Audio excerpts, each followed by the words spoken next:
All right, buddy.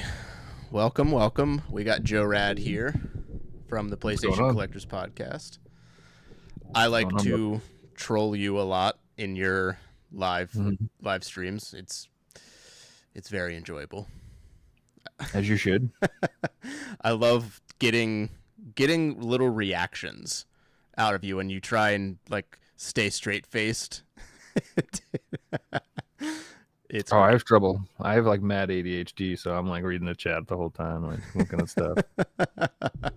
Lose track of the conversation sometimes, and I'm just like freeze. I'm like, oh crap, what are we even talking about right now? I hate being in that situation where I'm talking to somebody and I get distracted when I'm like listening to other people talk. And then like, yeah, what do you think? I'm like, yeah, man, 100%. Yeah, do it. And they're like, are you sure? And then they tell me what it is. I'm like, oh no, don't do that. I take it back. We're talking about your mother. Are you sure? Wait, what? No. Rewind. No, so I've just embraced the fact that I don't pay attention anymore, and I just be like, oh, I don't know what the hell's going on. What are we talking about? It's better that way. Yeah. So I got this from the last live stream that you guys were doing. You guys were talking about top game lists, and I remember looking at Rolling Stone, of all people, to put out a top 50 video game list of all time. That's where I'd go. Rolling Stone did it. So I wanted to look at that and see how bad it is. I would only go to the Rolling Stone if I was looking for top bands before the year 1978. Literally, other than that, I seen them serving no purpose. I looked at their top, I forget, it was like a crazy amount. It was like top 500 something albums of all time. And I was looking through it and I was like, okay, like they have some respectable ones on here. But video games, I'm a little skeptical on. So number 50, they have Animal Crossing New Horizons. Pretty big game. I think that this game was as big as it was because of the time that it came out. Yeah, sure. I don't know. My daughter plays the absolute shit out of this game. Like, it is her top game that she plays because she gets to like just run around and like kind of make the game what she wants it to be. So she like will like she kind of like does like a weird like role play within like the little town. Like, she'll go and she'll talk and she'll make stuff and like just drop it on the ground, and then she'll ask me for help because she wants to buy like all the stuff in the shops. And I'll be like, well, you have to go make money. She's like, well, you do that. I'm like, I'm not playing Animal Crossing. That's all. That's all you. She gets it. So do you? She's like, no. Do you think that has a place in the top 50 games of all time? No. I don't. No, not at all. It's like, a great. Not knocking that game at all. It's a very good game, but not even in the top 50 of all time. That wouldn't make it in my top 500. Just being real. Yeah, I mean, I can agree there. So if you're talking about top games of all time, like you run into, are we talking like most like influential games or culturally impacting games, or what's the criteria? What's the criteria Sales. there? I still don't think it makes it in the top 50. I really don't. Like, I think the time period that it came out, it just came out at a time when everybody was inside not doing anything and had nothing else to do. It's sold very well, but like in the long scheme of things and in the big picture, do I think that game's going to be held up over time as one of the greatest games? Nope. No. I think it will be forgotten about the moment the new Animal Crossing comes out, to be honest with you. Yeah, I can agree. So we're off to a pretty good start. This list is atrocious, brother. 49 is Hades. Now, I have zero input for Hades. I've never played it. I've seen like gameplay footage of it, but I've never played it myself. But I hear it's really good.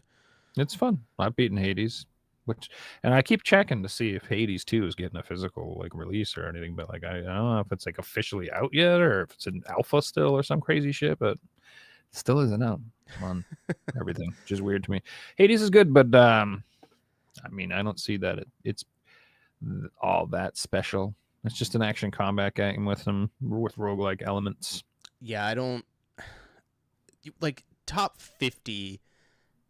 That's a heavy hitter category there for 50. Yeah, well, I can already tell whoever's making this list isn't as old as me. They're much younger. They're much younger. I wouldn't, if you gave me the top 50, I don't know if I'd make it past 1996 in my timeline of what I think are the best games ever made. I'd be like, well, Pac-Man, yeah, clearly. Donkey Kong, clearly. Like, you know what I mean? I would have all these Atari games and NES games and Genesis games, and it's so hard. And they're just like, these. I think it's tough to make it. It's tough to make right. it past that PS1, PS2 era.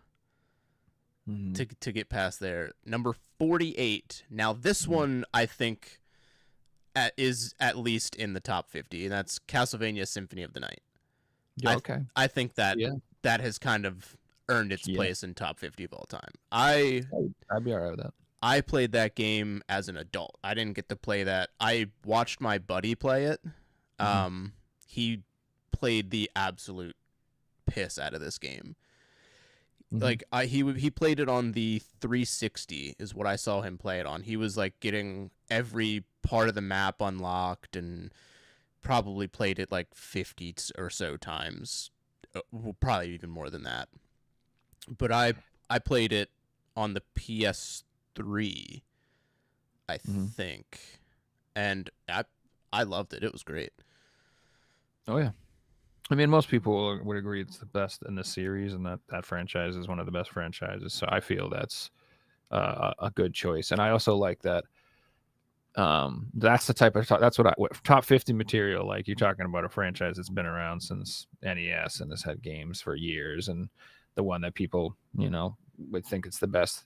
And Metroidvania is is a genre modeled after Metroid and Castlevania, and that's the game that started it in the franchise. So yeah, clearly I believe honestly this game could be higher on this list. I think it should be probably top 25 at the very least. Nice note beat Animal Crossing at least. Also, I didn't know this came out on Sega Saturn. It did, but I think it was in Japan. I don't know okay. if it's got a US release. I think that might be Japanese, which has a way cooler cover art than the one we got. Dude, Japanese stuff always gets cooler shit than ours. Like, just for the record, Castlevania Bloodlines is my favorite Castlevania. I just played like, I don't know, 20 minutes of it on the Castlevania collection when I was upstairs the other night. Because I think you had mentioned it at some point, and I was like, oh, let's just play that for the time being. Hell yeah. Number 47, which I'm shocked this is this low. Legend of Zelda: Link to the Past. I mean, I really like that game. A lot of people really like that's a lot of people's favorite Zelda game, including mine. Not to be like trendy or whatever, but I that was one of the games that made me like feel like the Super Nintendo was just amazing. Like, the Super Nintendo delivered, because it was just like, if you like the Nintendo games, they were just like, here's more of that, looks better, and there's way more of it, and it's crazier. Like, sweet. Like, I loved that game. Yeah, this game was really, really good. Not my favorite Zelda game. My favorite Zelda game is Link Between Worlds for the 3DS. A remake of that. It's like a reimagining of that. Loved that game so much. It's every time I see that out somewhere, I'm like, man, I should have kept my 3DS. Why did I sell it? Yeah, what the heck, man? Why would you just keep it? Yeah. Like, I even got the crappy one from the region-free one. I mean, there's like multiple versions of this. I need to get the other cover arts and stuff too. Yeah, that game was so perfect. I loved every bit of that. But that was the reason I got it. I don't even think I ever beat. Really? I don't think so. I would go back and do it. It's on my list of ones to revisit, because I do remember playing it as a kid, but I don't think I ever beat it. Oh, it's so good, dude. But there's a lot of people who are into the 3D ones more than the 2D ones. I prefer the 2D ones. I think I like the 2D ones more than the 3D ones. Mm-hmm. Number 46 is League of Legends. I mean, I don't play it, but I it's a don't big game. I don't play it either. I know it's a massive game. Like massive beyond massive. I feel like you should just put Dota on there instead and call it a day. I personally, in my mind, Dota is the superior game. But... So I have a weird take about these kinds of games is I think they should not go on best games of all time lists. Because I feel like the big games like this that are just like ever evolving and like have this big massive following and continue to do so, like I feel like they've kind of transcended just a video game. Because like you look at a video game and for what it is, like if you look at Mario 3 or you look at Elden Ring or you look at A Link to the Past, like there are these experiences that have like this, you know, a storyline and like a beginning to end, where League of Legends and like Dota and stuff, they're like in a whole different world because they're like the MMOs, you know, RuneScape and WoW. Like I feel like they should be on like their own separate lists rather than like a video game tier list. Well, that's the problem with having your top 50 games of all time is like, it's like a tough thing to do because certain games offer such unique experiences from such different perspectives. Are they really like, is Dance Dance Revolution like the same type of thing? Should that be lumped in there with this type of game? I don't know. Maybe. But I don't know. I prefer to separate things out and do lists of like top 10 genres or from systems or something like that. Those are a little more palatable. I can agree. Like if you're looking at like top 50 like or top 25 even like PlayStation games or PlayStation 2 games, like if you do it by console, I think it gets a little easier to digest. But when you're talking about top 50 of all time, like that's insane. That's it is insane. But I mean, League is. I would probably huge. fight myself over my own list 100 times if that makes like I would make my list and be like, this is it, and then I talk to someone else for 10 minutes and be like, no, my list is wrong. Hold on, just get rid of it. No, we're starting over. Like, how do you even choose? Yeah, I feel like there'd be, if I made a top 50 of all time, 25 of them would be like the staples, but then the other 25 would just be like personal preference. And then you listen to other people's, you're like, oh shit, I forgot about that. Like, that definitely belongs in there. Which one do I take out? And then you like have that nostalgia kick of like, oh, well, maybe I can't take it out. I have no idea. All I know is like if Mike Tyson's Punch Out's not on this list, I'm gonna be upset. That's all I know. Like, if you ask me to do this truthfully, there would be like 50 games that I feel like would have to be on the list. I wouldn't even get anywhere close to my personal preference when it comes to games. Not even close. I like a bunch of shmups, and I really like them, and I play them a lot, but I don't think they're in the top 50 games of all times. Not even fucking close. It takes a lot for somebody to be like, look, I love this game to pieces. It's one of my favorite of all time, but it doesn't belong in the top 50 of all time. No way. Number 45 is Fortnite. Whatever.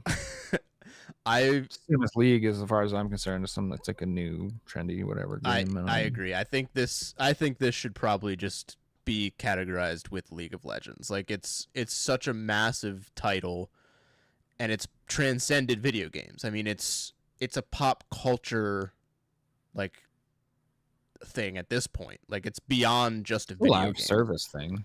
I don't know. Any game that when the server goes down or they decide to turn it off disappears from reality forever isn't fucking shit to me. I agree 100%. It's why talking 50 of all time. It has to stand the test of time. It can't just go away if people stop paying sub fees. Yeah, like if you're not going to be able to play Fortnite 50 years down the road. Maybe. I mean, maybe you can, but I would imagine like Maybe. it's gonna get overthrown within 50 years, maybe, or else it just continues to rule the world. Now you can play Fortnite on your toaster or your smart fridge, or No, you know. people will age out of that, and then it'll get replaced by something from younger generations. Eventually, Fortnite will be an old person game. That makes me sad. Hey, they're like think of World of Warcraft. Like the people playing that, you think it's a bunch of young hip kids, or do you think it's a bunch of older people who've been playing it for 20 years who just can't stop?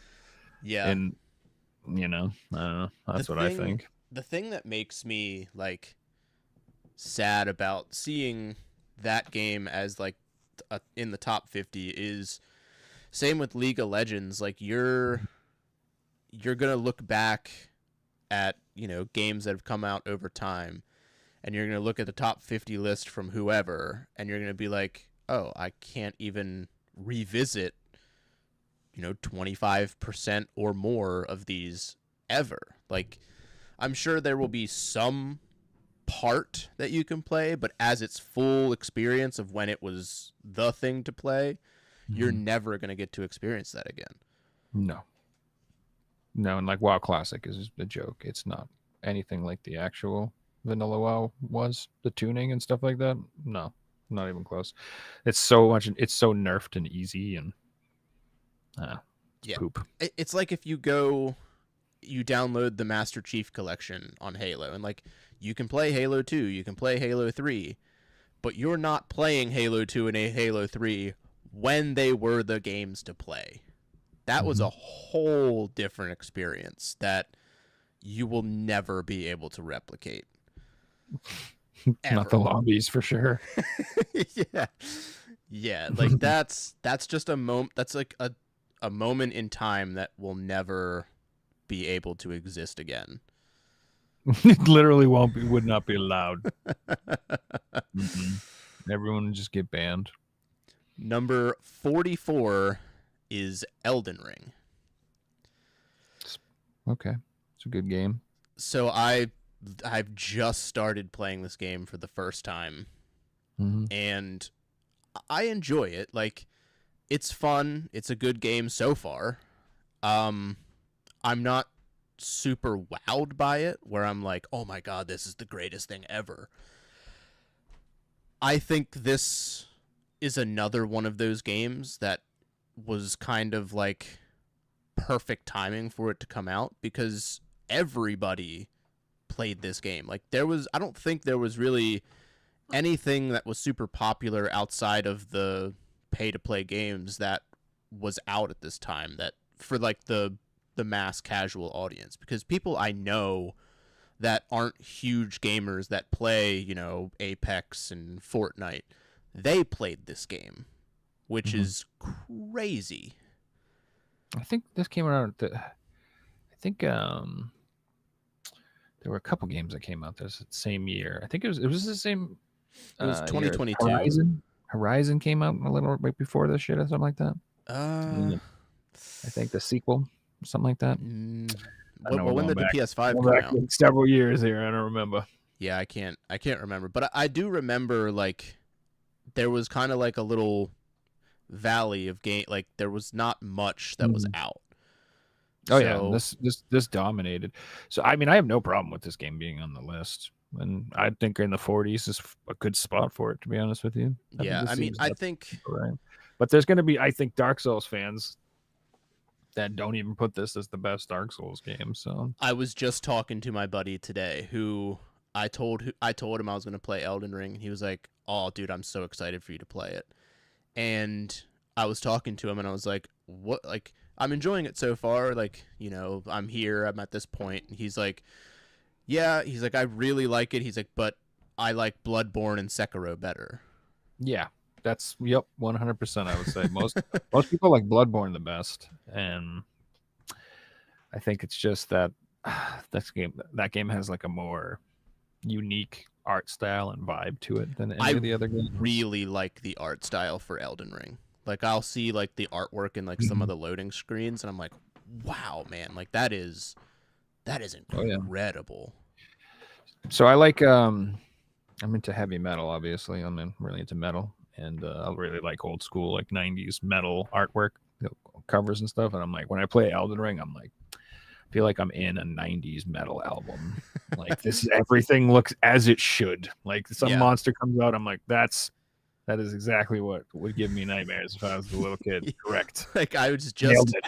I was just in a section and I got attacked by like a single hand, but it had like 20 fingers on it.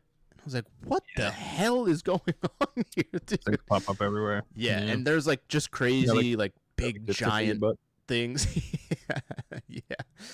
And I think as a Souls game, because this is like the easier Souls game, and I think I can, like, I don't have that much experience with Souls games, but I can agree that this one is a very approachable one for somebody who hasn't played them, because I'm making it through and I'm very, very noob Souls guy. Yeah, I guess this one usually. I haven't played a bunch of Soul games. I've only played Bloodborne and Elden Ring, so I'm not like I haven't played Dark Souls. I mean, I've dabbled. I played some Demon Souls too, but not enough to say I played it for sure. But yeah, this one seems like the easiest to out level problems. Yeah, that's Or what I found. Somewhere else, do something else. Or Yeah, there's a lot more options. In the other games, you can just get hit. You can hit a wall of progression, and just you better figure out how to beat this dude. You might sit there and do hundreds of attempts and just not beat him. So I haven't hit a point in this game where I'm like, I can't beat this thing. I've gotten to the point where I'm like, I need to beat this thing because I know I can. And you can see your mistakes that you make, and you're like, okay, I can just correct that, and we can win. And then you do it, and you beat the boss, and you're like, well, there we go. Yeah. Oh, I love this one. Oh, I'm cool with it being on the list. Let's put it that way. I think it's deserved. Number 43, Celeste. It's a fucking good game, dude. God damn. This game, I literally preach to everybody to play it after I played it like last year probably. What an incredible game this is. Holy. Did you get all the strawberries, bro? No. I think I'm like halfway there. No, I there was a moment where I was like, I'm gonna get all these strawberries. And then there was like 2 screens where I was like, never mind. Nah. It's been like an hour trying to get the strawberry. I got to move on with my life. And that was the end of that. There's a guy my wife used to work with who like started streaming here and there, and we caught him on a stream the one time, and we were talking to him, and I saw he was live I think it was like last month, and he was going through his Game Pass stuff to figure out what to play, and I saw Celeste, and I was like, dude, play Celeste. And he's like, oh, I'm about to get off. I said, play 5 minutes of it, dude. Just download it. I said, trust me. He downloaded it, loaded it up, and you could tell, like, at the beginning, he was like, okay, this is pretty cool. Dude, 5 minutes into it, you could tell his whole demeanor changed. He was laughing at, like, the ridiculous ways that you, like, die or, like, the stupid mistakes you make. And he was just having a blast. The soundtrack is incredible. And he was having so much fun. He played it for like 30 minutes. He was like, dude, if I would have known I was playing this for 30 minutes, I would have waited till tomorrow. Yeah, no, it's one of the best games for sure. I think it deserves to be higher. It could be. I think it deserves higher. I'd also want to shout out to Super Meat Boy. If you like games like this, I would try that one as well. I'm so scared to try that game.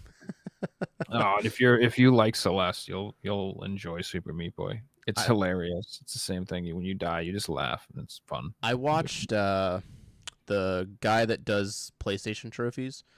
I watched him play Super Meat Boy because he was working on the platinum for it, and that to me is insane because that looks wildly difficult. Well, I didn't say you should do the platinum. That's a different animal altogether. Yeah, people that can do that are one in a million. Yeah, if you want to test your fucking patience, try that. I'm just saying, have some fun, try to beat it, get some band-aids. That's a Yeah. The band-aids are like strawberries. You have to say Oh, band-aid okay, girl. okay. Yeah. So yeah. Anyway, Number 42 is Batman Arkham City.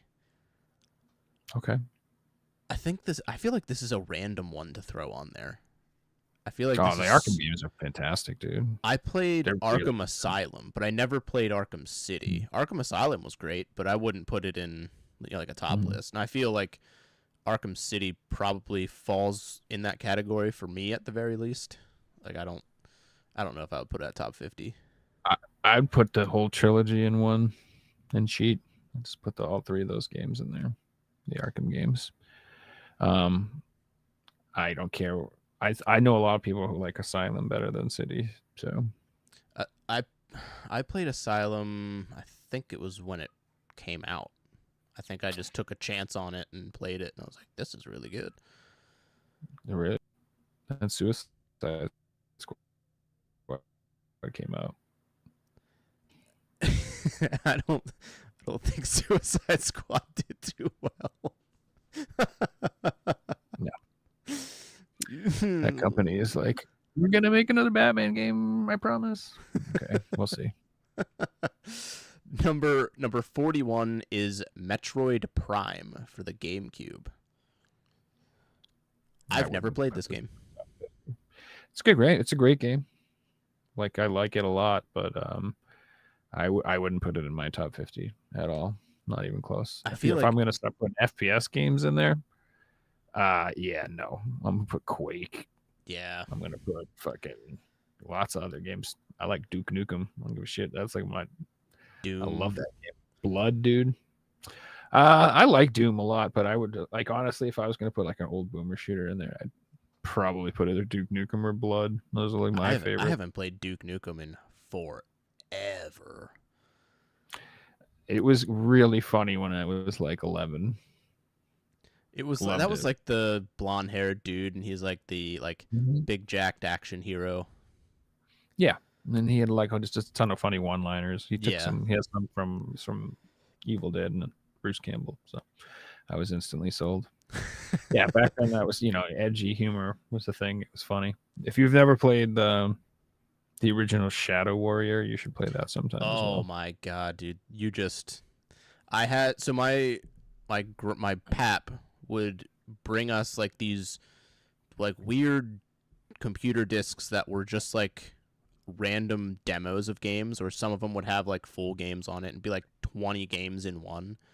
Mhm. And Samurai Warrior was on there, or Shadow Warrior, I mean, was on there, and that was like all our computer could handle, like gaming wise. So I did play the absolute shit out of that. That was a game that I saw they had it on Steam, I think, and I was like, I have to download that at some point and Hell yeah. relive that weird part. But I'm not playing it on a gateway, so it feels kind of On a 486. yeah. I do have Metroid Prime though. It's still sealed from when I bought it, but I have intentions on playing it. It's not a bad game. I'm not trying to poop on it. I love it. I bought it and played it. I played the first three, and I like them all very much. But top 50, no. That to me, they're not peak. I mean, Celeste to me is a peak platforming game. Yeah, that's like top of the list when it comes to platforming because they just did it so well. Yeah, I don't think Metroid Prime is in my top 50. Sorry, fight me. Number 40, Chrono Trigger. Well, I would put this in the top 10, but yeah. Yeah, I can still remember the exact place and everything around me when I played Chrono Trigger for the first time. So it's like it's just burned into my brain.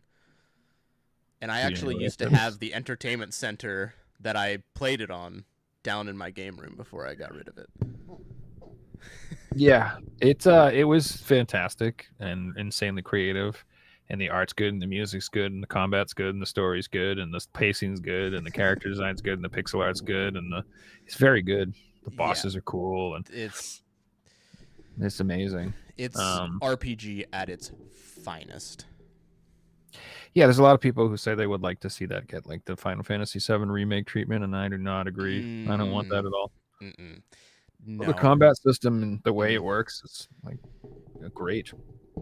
Yeah, I don't want to see it made into an action game. Let's put it that way. I would, if you want to remake the game, give it like a makeover and stuff. That's great too. But I would say I prefer pixel art. So if anything, just do like how they did the Final Fantasies with like the pixel remaster.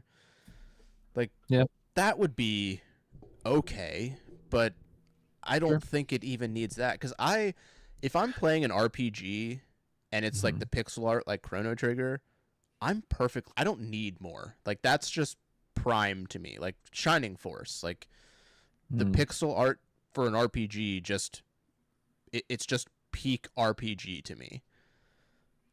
I don't even know what I'd do with that game if I was trying to remake it. Add voice acting, maybe. That'd be cool. Voice acting would be cool. Like, just maybe polish it up a little bit, add some voice acting, and call it a day. Don't touch anything else, because that just, I don't know. That's a very.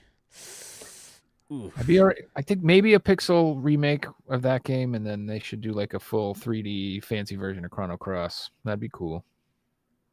Wait, didn't they do Chrono Cross? They did an HD like a makeover little update thing for it, but yeah, I'm talking like that game could get remade. I'd be more alright with that. Yeah, if they redid this like Final Fantasy VII remake, I'm gonna be honest, I didn't really care much for the Final Fantasy VII remake. Like, I like the style, and I like how they expanded like the story and how it looks. Like, I like that part of it, but I don't like the content part of it, because I feel like they put way too much fluff in it, and it's just like you're playing the story and then you get off on this side tangent and then you come back to it and you're like, wait, what's going on? I don't think it needed to be 3 games. I think it should have just been 2. Yeah, two would have been just fine. The first game could have just been everything up, the way they did it, to be honest. And then the second game, it could have just included the third game and the ending all in one. I don't think it needed to be 3 games. Yeah, I agree there 100%. But it is good. Number 39, God of War 2018. No. I love this game. I don't think it belongs in the top 50. Definitely not. But I haven't played it, so therefore no. Really? You haven't played this? No. Not a God of War fan? No, I love the originals. I'm actually playing through the PSP games right now for shits and giggles. But I just prefer the old ones. Like the hack and slash versus like the action RPG style. Yeah, I haven't played the new one, so I can't honestly say my real thoughts on it. I haven't played it, but I just always like the old ones. So I'm just biased. If you asked me to pick a God of War game, I just would obviously pick like 3. I played the first God of War, never beat it, never played any of the others, and then this got announced. I actually bought the collector's edition because I knew it was going to be a huge release, and I played it, and I was like, dude, this is insane. This is incredible. And I like it mainly for the story. I love how they told like the story, and they had, Kratos and Atreus, and they're like him being super conflicted, being a father and trying to like balance being like a tender father while also being like a he used hardened... to just beat people up and look at titties and shit. It was way bad. It was way different. He was better when he was single. Complicated. That he had to go get a kid. He used to just kill gods and friggin' get laid and drink wine. I mean, that's more my speed. I I want to replay this now that I'm a dad and I have a son. So, because I think the story will just like smack me in the face even harder. But That's fair. I'm trying to play Elden Ring, so I can't say. I'm sure it's a very good game. A lot of people have said it's very good. yeah. I should play it. I mean, I own it. I mean, without a doubt. I mean, you don't have to ask me that, but I just haven't played it. Number 38, Shadow of the Colossus. See, this is a great game and super artsy fartsy, and I know everybody likes it, but I wouldn't be on my list. I've never played it. It's a good game. See, let's put it this: when it came out on PS2, it was like voodoo magic. You've never seen any game like look this amazing. Like it really was like a breathtaking achievement at that time. So I can see why it left such a strong impression on people. But it's a little boring to me compared to, other games. But I'm an action addict. If you don't know, I like games that are like make you are engaged and you are hitting buttons and you are dodging and you are comboing and you're doing stuff. Like those are my favorite types of games. I like games that are chill and a little like more puzzle oriented. I like that stuff too. But if you're talking my personal preference, I would rather have Devil May Cry than Shadow of the Colossus. Yeah. I've heard a lot about these games, and like you said, with how like when it was originally released for the PS2, it was like, how did they make this? I feel like we've had a couple of the games on this list so far that are like, for the time, it was revolutionary. But if you look at it in 2025, it's kind of just middle of the road kind of game. It's not, I wouldn't even say that. It's just like top 50 is upper echelon, baby. Like you gotta be, they're saying that's better than Chrono Trigger. Come on, man. Like, no way, dude. You do it in that game. What you do is you ride around and you find these giants or these giant monster things, and you climb up them and you run around and you hold on to their fuzzy ass armpit hair and their shoulder hair and their whatever hair, and then every once in a while you stab them in like a certain spot, and you just have to keep repeating it over and over, and it's hard, but it's no, it's not better than Chrono Trigger. Just no. Yeah, no. It's not better than Elden Ring. Fucking no. Yeah. Like, it's not. Like, it's not. Sorry. Yeah, that's a little tough. 37 is Pokemon Gold and Silver. I can't contribute to Pokemon conversations. I know nothing. I don't know if I'm conflicted, because if you look back at the original Pokemon games, Pokemon Red, Blue, Yellow, if you tried to play them now, I'm not a fan of them. Gold and Silver, however, we're talking some heat. But I think if you're putting a Pokemon game as like one of the best of all time, I don't know if Gold and Silver are the ones that put it there. I think it's Detective Pikachu. I think it's that weird puzzle game that they had. I'd say maybe Sapphire and Ruby over Gold and Silver, but I can see why they put Gold and Silver on here. I think it's again one of the more revolutionary titles in the franchise, but I don't know if it belongs in a top 50. I've never played Pokemon other than I played like a 3DS game for a few hours. Oh, the 3DS ones I put so much time into. It was fun. I enjoyed it. I'm not like a yeah, anti Pokemon. I'm just not. I'm ignorant when it comes to Pokemon. Like there's so much of it that There is a I don't lot. know. There is a But lot of I it. will say this. I do agree that there should be some form of Pokemon on the top 50 list Yeah. because it is a it's the most popular franchise in the world. Period. Yeah. Pokemon. I don't know if you know that. It's like the number one best selling overall franchise ever. And like, I've people who there that is like it was a life changing game and franchise for a lot of people. Yeah. So Plus, like, if you played it, that's what I mean by upper echelon. I feel like this Pokemon, whatever one you think is the one that should be on there, that should be represented on the list for sure.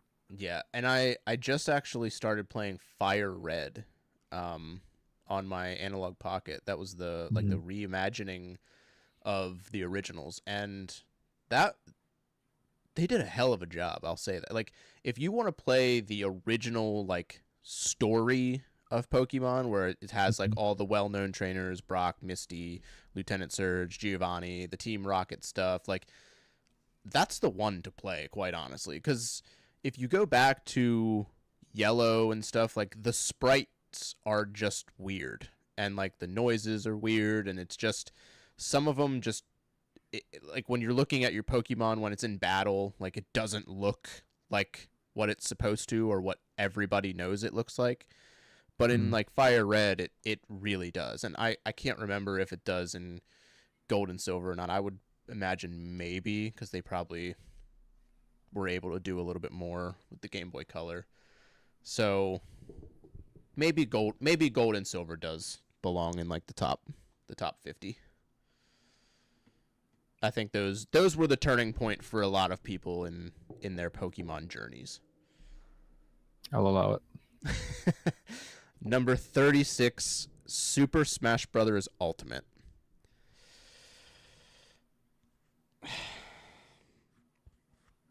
Again, this isn't my particular cup of tea. With this, I could see this being on the list. I personally would choose many other different fighting games that are probably not on this list. Like, is Tekken even on here anywhere? I don't Like, know. that's my personal favorite franchise anyway. So, I have a very hot take in the world of people that are Super Smash Brothers fans. I hate mhm. these games so much. All right. I do not understand it. I will never understand it. It I just I don't get it. I really don't. I've tried. I played it on Mhm. the 64. I played it on the GameCube. I played it on the Switch. I played it on the 3DS. Mhm. All of them, I was like, this is just a terrible experience. I don't, I don't know. So I never really got past the button mashing phase. So Yeah, like if I have I've to never memorize put the time. combos, I'm out. Well, yeah, any fighting game, if you really want to like understand it, you have to spend time practicing. Like that's the truth. Like when we used to play Tekken, like we would go home and practice and like go into the moves list and practice like combos and practice stuff and bring it to the next time we would all hang out and be like throwing out all this new shit. Everyone's like, "What is this?" We're like, "That's right. I went on to page 4. You guys are done." Like we just keep playing this stuff. So there might be like a lot of deeper gameplay in Smash that I'm not appreciative of, but I have fun playing it. And again, I wouldn't put it on my top 50 because to me it was like a casual throwaway experience. But there are also people who like made their careers off of playing Yeah, Smash. And I'm sure that they would have a lot more to say about it than me. So I know that it's a massive, massive franchise that everybody loves, and people like that's their game. But for me, with these types of games, like the fighting style of games, I feel like my experience with them are heavily dependent on who I play them with. oh yeah. And as a person with very little real life friendships, it's just not where I'm going. It's not my That's cup of well, tea. for most fighting games, I would agree with you. I enjoyed them way more when I was younger, and I had a group of friends that would constantly play them. Yeah. As an adult, it's not the same. Just playing people online, it's okay, but Yeah, it's not. It's not as fun. Yeah, I can agree that Super Smash Brothers in some form probably deserves to be in a top 50 of all time just for what the franchise is. But for me personally, it's not even cracking any No, sort of list ever. would be honest. I'd replace it with Tekken Tag Tournament or Number Tekken. 35 is Sonic the Hedgehog 2. Okay. Okay with that. I don't really care for the Sonic games as an adult. As a kid, I That's loved them. reasonable. As a character, I still love him. But as like the games, like it's too all over the place for me now. Like when I play like the platformer style games, it's like you go from here to here. But with Sonic, you go from here to here to here to here to there to there to here. Like No, you're all over the place. it's all over the place. And like if you don't run fast in a certain thing, you get into this weird part of the level and then you have to try and navigate out of it. And it's like, I don't know. Me as an adult, I'm not really that big on Sonic games. But I do believe that probably Sonic the Hedgehog 2 does deserve to be in the top 50. Yeah, I really like that one a lot. My favorite Sonic Spinball, to be honest. I like the pinball game. I was always a fan That's of my Sonic favorite. and Knuckles. That one's okay too. Just But yeah, I'm all right with it being on the list. I don't know if it would honestly and realistically, if I made a top 50 list, if any Sonic game would make it on there. But yeah, my personal list, probably not. But a overall list, yeah, it belongs there. yeah, that's what I mean. Like, what's the criteria here? Is it my personal taste or just Yeah, I think if what do of I all think is time, like? I think Sonic. Yeah, if you're going all time, Sonic is pretty awesome. And I gotta say, I quite enjoy the films. Dude, I just watched Sonic 3 with my daughter the other night. I like them. Fantastic. Thumbs up. Yeah, 100%. They're stupid and they're fun and they're goofy. They're fun. That's it right there. They're fun. They don't try too hard. They make fun of themselves. It's the perfect adaptation to and and they think it's smart how they introduce the characters each movie and each thing and blah blah. It's good. Yeah, they're not trying to do too much too soon. It's good stuff. 34, Hollow Knight. It's a good game. I think it's way overhyped, but I enjoyed this game. I played it on the Switch. Probably not the best way to play it, but it's a way to play it. I think this was one of those games that kind of like revolutionized the genre, or like did it super super well in that whole like Metroidvania style. Like when you talk about Metroidvanias, Hollow Knight is pretty much at the top of everybody's list. I think it definitely revived interest in the genre quite a bit. Yeah, as a whole, as a top 50 of all time, I think Hollow Knight probably deserves a place on the list. Super hard game. Very, very hard game. But as a whole for top 50, I think it probably has earned it. Just based off of like everybody's perception of it and my personal play. Like again, my personal list, definitely not.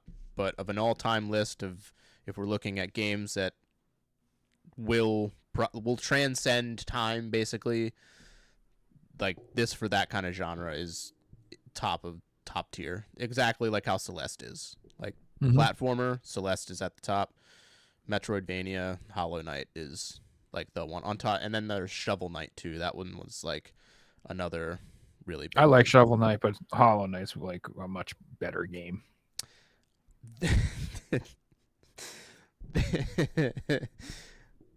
Duh, that we've got to our first what the fuck video game here.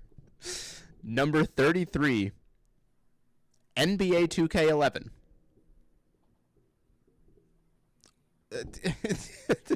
Sure. What? Why? I don't know. Why? Why is that there? What? Mandatory sports game. They want to just acknowledge that the 2K games were good at one point or influential. I mean, there are good games. Sports games are a big part of gaming, and there's a lot of people that, you know, that's their number one thing that they play is sports games. But I wouldn't know why 2K11 is so special. That stands. I would think NBA Jam is better. I would assume like a bigger title would be the sports game to put on there, not 2K11. It seems. I mean, yeah, it was like one of those ones that transitioned from the PS2 to the 3. So it was like end of life cycle for one console. So it was like PS2 and 3, 360, Wii, PSP, and Windows. So like, I know a lot of people really like those transition period sports games for some reason. I don't know why this is the one, but definitely doesn't deserve to be on the top 50 of all time in any way, shape, or form. I'm pretty sure I would not rank it above Chrono Trigger. This is going to be a repeating theme of this list, I think. That's putting Chrono Trigger below NBA 2K11 is that's a wild choice, man. Yeah, that's pretty. I think they laughed and they were like, they knew that nerds like us would sit here and be like, "What the fuck?" They're just like, hey, "Watch this." Yeah, well, what the hell? Number 32, Miss Pac-Man. I fucking love this game, actually. You ain't gonna get it. I put this on my top 50, 100%. Why does everybody like Miss Pac-Man more than just regular Pac-Man? Well, because Miss Pac-Man's got the little bow. She's a hot bitch. She's got the lipstick on. She got the mole. Hair. Yeah, man. She call her Marilyn Monroe. She shakes that thing. She twerks when she fucking. I don't know. It's just I love that game. I think the maps are better. I think I think someone was saying like it's just a smoother playing game, I think is what I read at some point in my life. Yeah, and there's more to it. Like in the original Pac-Man, I think there's like it's like just the same maps like over and over pretty much, right? And then Miss Pac-Man's got a lot of variation and it's got all the better cutscenes, and then a lot of the machines you can play Miss Pac-Man in like the sped up mode. So like my favorite version, one of my favorite versions is the Super Nintendo version of Miss Pac-Man, and then it has like the speed boost option, and you can just like turn it on so it's always on, and you just fly around the map, and it's just so fun, dude. I play that all the time. I still to this day, that's one of those games where if I'm sitting there and I have like 10 minutes to kill and I don't know what to do, I'll throw on Miss Pac-Man. I'll play some Miss Pac-Man. Just good shit. There are certain games from this time period that anybody of any age at any point can just pick it up and play it. I think this is definitely one of the absolute undeniable ones to choose. Like, yeah, I would put this on my top 50. It deserves to be top 50, and not just because of its cultural impact, just because of the simplicity of the gameplay. You're a little orange ball with a little mouth and you're collecting pellets, and you have to get the four, or you have to collect them all, and then you move on. And there's little things, and there's ghosts, and it's one of those games that appealed to everyone too. Like that was one of the games that, like, when people thought of a video game, that's what they thought of. They were like, "Oh, like that Pac-Man game." Like it was like the introduction of gaming to everyone. Yeah. And it, like, girls liked it, boys liked it, parents, anyone could get into that style game. It's not I don't know what I'm trying to say. There are a lot of older Atari games that are like you need a Rough. lot of imagination. Let's put it that They're way. rough. Yeah. So this was pretty like, hey, everybody gets it. It's like palatable. Yeah, Like, when so. I look at a list of top games of all time, whether it be 50, 100, whatever it is, and I look at games that are from certain time periods that are be like, predate me especially. If it's a game that literally anybody can pick up, whether it's a kid, whether it's a teenager, a full-grown adult, or even a 70-year-old man, and they can figure it out and they can just have fun, because this is one of those games there's one thing to do, and that's eat pellets until they're all gone and to avoid the ghosts. Anybody can pick it up. Anybody can figure it out. And you just find yourself passing time where your intention was to play it for 15 minutes. And then you're like, "Oh, I guess I'll put this down and move on. What time is it? Oh my god, I played this for an hour and a half." Like, it's easy. Hell yeah. It proves that you don't need to have overly complex things in any game to make it a good game. And I think that applies to games now as well. I would put Space Invaders on this list too, for the same reasons. I'm wondering if it's on there. Number 31, Counter-Strike. I'd probably put this higher. I think, like, if there's an FPS that deserves to be on a list, 100% Counter-Strike is there. I think it's definitely more on the list than Metroid Prime. Yeah. Not only because it's, again, so simple. It's such a simple game.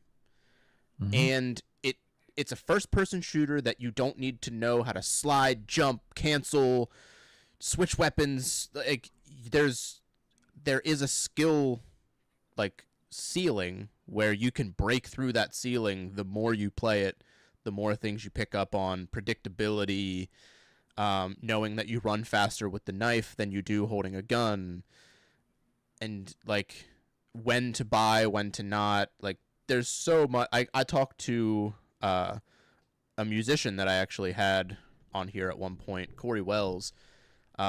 He got me to play Counter-Strike for the first time, and I played with a couple of his buddies, and dude, it's fantastic. It's simple, but not at the same time. Like, there's so much that goes into Counter-Strike. It's insane. I agree. To anybody on the outside, like, it's as simple as FPS can be, and it's still one of, like, the top in the world. So, like, Still, yeah. Now this game has stood the test of time already. Yeah, so 100%. It I feel like originally it's came out in proven itself. 1999, and it is still going today. That's why I'm not super offended that Fortnite is on the list, because I feel like that will, like you said, it'll be around for forever. It's going to go on and on and on and on. So, all right. Yeah. League of Legends, I guess it might have. I don't know. These online, I don't know. We'll see. Number 30, Wii Sports.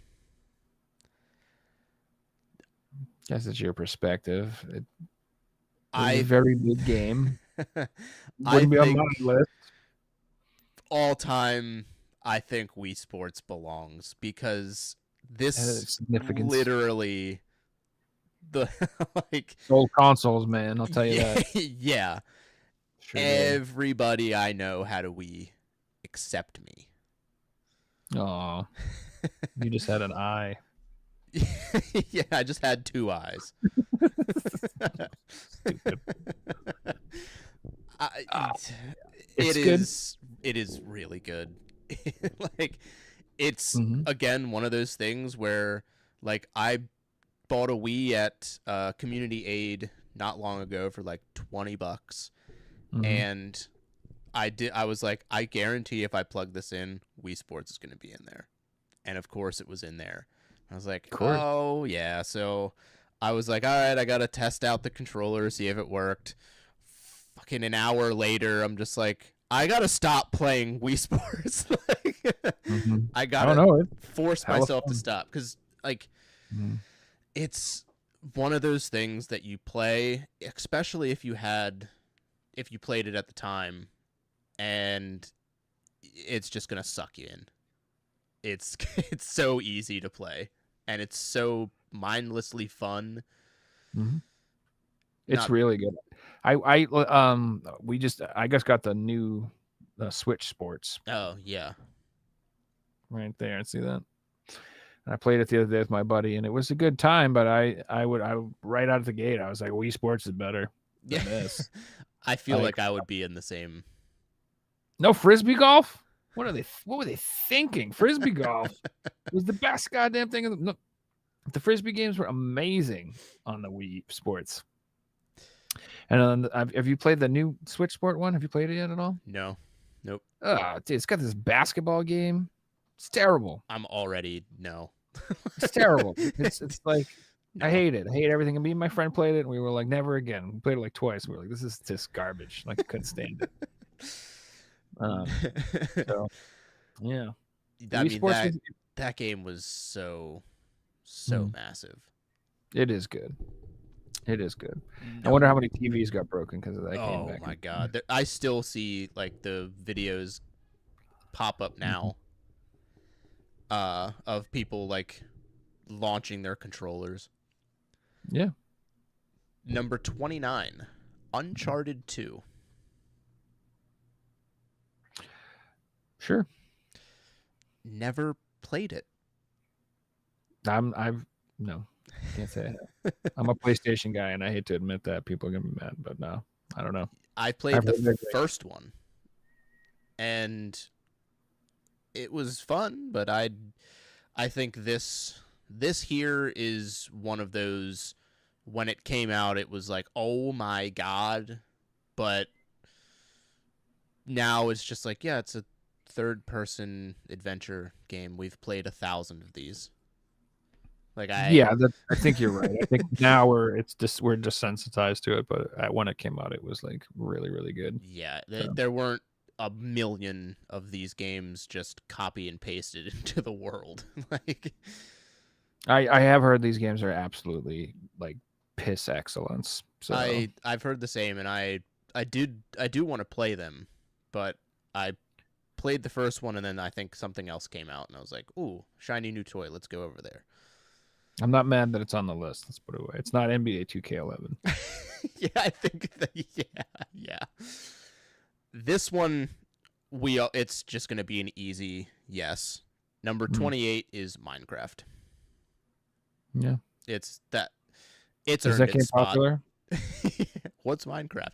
I personally never played it. Have no interest in it whatsoever. But I watched my girlfriend. My girlfriend got really into it for a while too. Just weirdly enough, I can see why it's there. We can just scoot right past it. Everybody knows.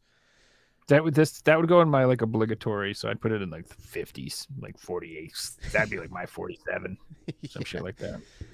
27. This one's an easy include as well. Resident Evil 4. Okay. I mean, was this what really brought that over the shoulder perspective into like shooters and stuff? Well, I don't know about that. If it was like the first third person perspective, that was when those games became popular. Was around then. It was probably one of the biggest one that made it like mainstream. Yeah. But I wouldn't know that. I mean, it was definitely the one in the franchise that was all before that. It was all the camera. Yeah, all fixed camera. And the story of this game's development is wild. If anybody hasn't read it, look it up. It's crazy. But dude, so I would pick 2, Resident Evil 2. I like that. I like the old ones better. Resident Evil 2 is my favorite of all time, 100%. But Resident Evil 4, like, that was the turning point for the franchise of like, oh my god, we are in the new times, and it looks beautiful. So I had a different reaction. I'm not gonna lie. I was like, I'm a horror movie guy, And I thought 1, 2, and 3 felt like I was in an actual horror movie, and like it was scary. And 4 was a great game, but it was never scary. Like I was never actually like had anxiety. Yeah, Like I there were can. fights that made me like, oh man, this is hard, but it was a different vibe. I don't know what else to say. I So can at agree. first I was a 4 hater for a long time when it first came out because it changed it got rid of my beautiful tank controls. Like I was like bitter about the change. I'm talking about at the time when it came out. Yeah.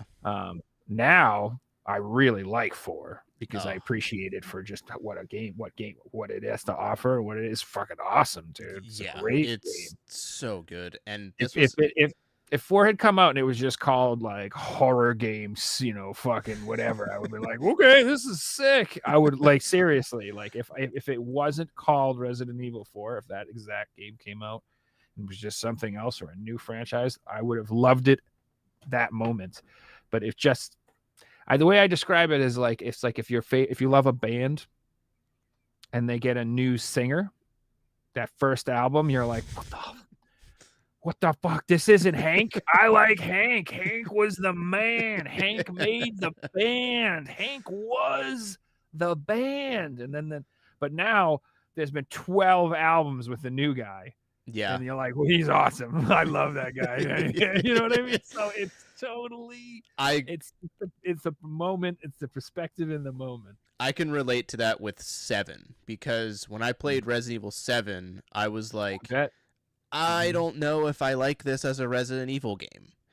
Yep. If it were like Cabin in the Woods, I would have been like, "Oh, this is a great game." But as a Resident Evil game, I was like, "Oh, I don't know." But Very different. That's the same, exact same yeah, I've thing. You're come right. to enjoy 7. Still not my favorite, but I I can I dig appreciate 7. it. I think it's really cool. It was refreshing, but I do feel like you're right. It's like it did not uh have Resident Evil vibes. Like Yeah. if you said, "Hey, sit down and play this," and then like asked me like if that was a Resident Evil game, I would have been like, "What?" Yeah. Might have figured it out eventually because I do make some references to some stuff, but I was like, "Really?"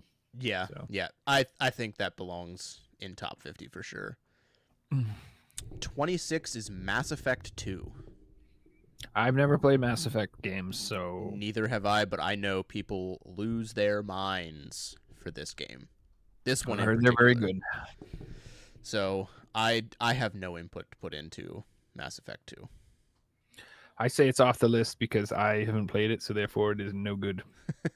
I've played 50 games that have at least been better, in my opinion, even though there's no opinion for Mass Effect 2. Technically, So Popeye on the 2600 is better because I have played it. 25, Stardew Valley. I fucking love the shit out of this game. Never played it, but So I hear that it is like one of the top comfy games of all time. I'd put it on my list. I think I I, would. based off of like what I've done, because I love like listening to a bunch of like big conglomerates, like top 100 lists. I don't know why, I just enjoy like listening to like the similarities and stuff, and like it gives me ideas for maybe games I missed. So I'm always like diving into lists, and this one has been on like every single list. I don't is it just like you run a farm and that's what you do? It's a life management game is what it is. So you're on a timer, and the timer is you have like daytime and then nighttime, and then if you're out too late you fall asleep. So you got to be at home in bed. And then there's spring, summer, fall, and winter. So like the entire game's on this never-ending timer, and you have to choose like what to do with your day. And you can do nothing and dick around, or you can try to be hardcore and like try to like get everything done in the game as fast as possible. And like if you're playing it that way, it's really fun because you're like, all right, I got to do this, I got to do that, I got to do this. But like you you have a farm, you grow crops, then you get animals, and then there's like tons of crafting, and then you have to make money, and there's a giant like town center where you have all these tasks where you have to like gather certain items and donate certain items to unlock all this stuff. And then there's relationships. You can like marry people and have families and do other stuff. Like there's the amount of stuff to do in the game is insane. I And there could see is why it would be on people's lists. 100%. I could see why. yeah, and then there's fishing, and then there is combat too. There's like mines that you go in and you fight monsters and shit like that to I gather. feel like I would probably enjoy this game then, because I It's like crack. I really enjoyed a game for the 3DS called Fantasy Life. Oh yeah, that game's sick. Dude, that game was, I put so much time into that game. So like this kind of is in that like realm. Yeah, yeah, dude, that game. Let's go. I used to work at a place where I had downtime, where I could just sit down and play my 3DS, and I just played Fantasy Life like it was my religion. Yeah, so if you can get into any game like that, you can get into Stardew. Yeah, to me it is one of the best games ever made for sure. Number 24, The Sims. I don't really like that game, but I know people who have thrown thousands of hours at it. My wife used to play The Sims on her, I think this was before she had an iPhone, so it was an iPod Touch. And while I played 360, and that every time I hear The Sims, I just think of her playing it on her phone while I sat there and played like Skyrim on the 360. That's good memories.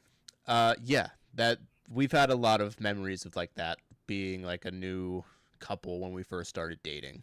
My girlfriend played Stardew a lot together, so I think The Sims, in some capacity, does belong on a top 50 list, just because like I don't think like there's not really a game like it that has existed that has been like The Sims, has there? There are new ones coming out now. Oh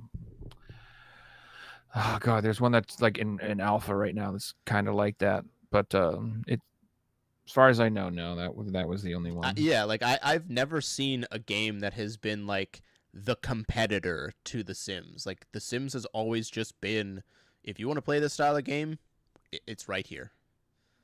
There was an online one, like Real Life or some shit like that. Like I think they spoofed it in The Office. I think Dwight had a character. There was some like MMO PC game that was kind of like The Sims, but I can't remember what it was. Yeah, whatever. Number 23, Tony Hawk Pro Skater. Okay.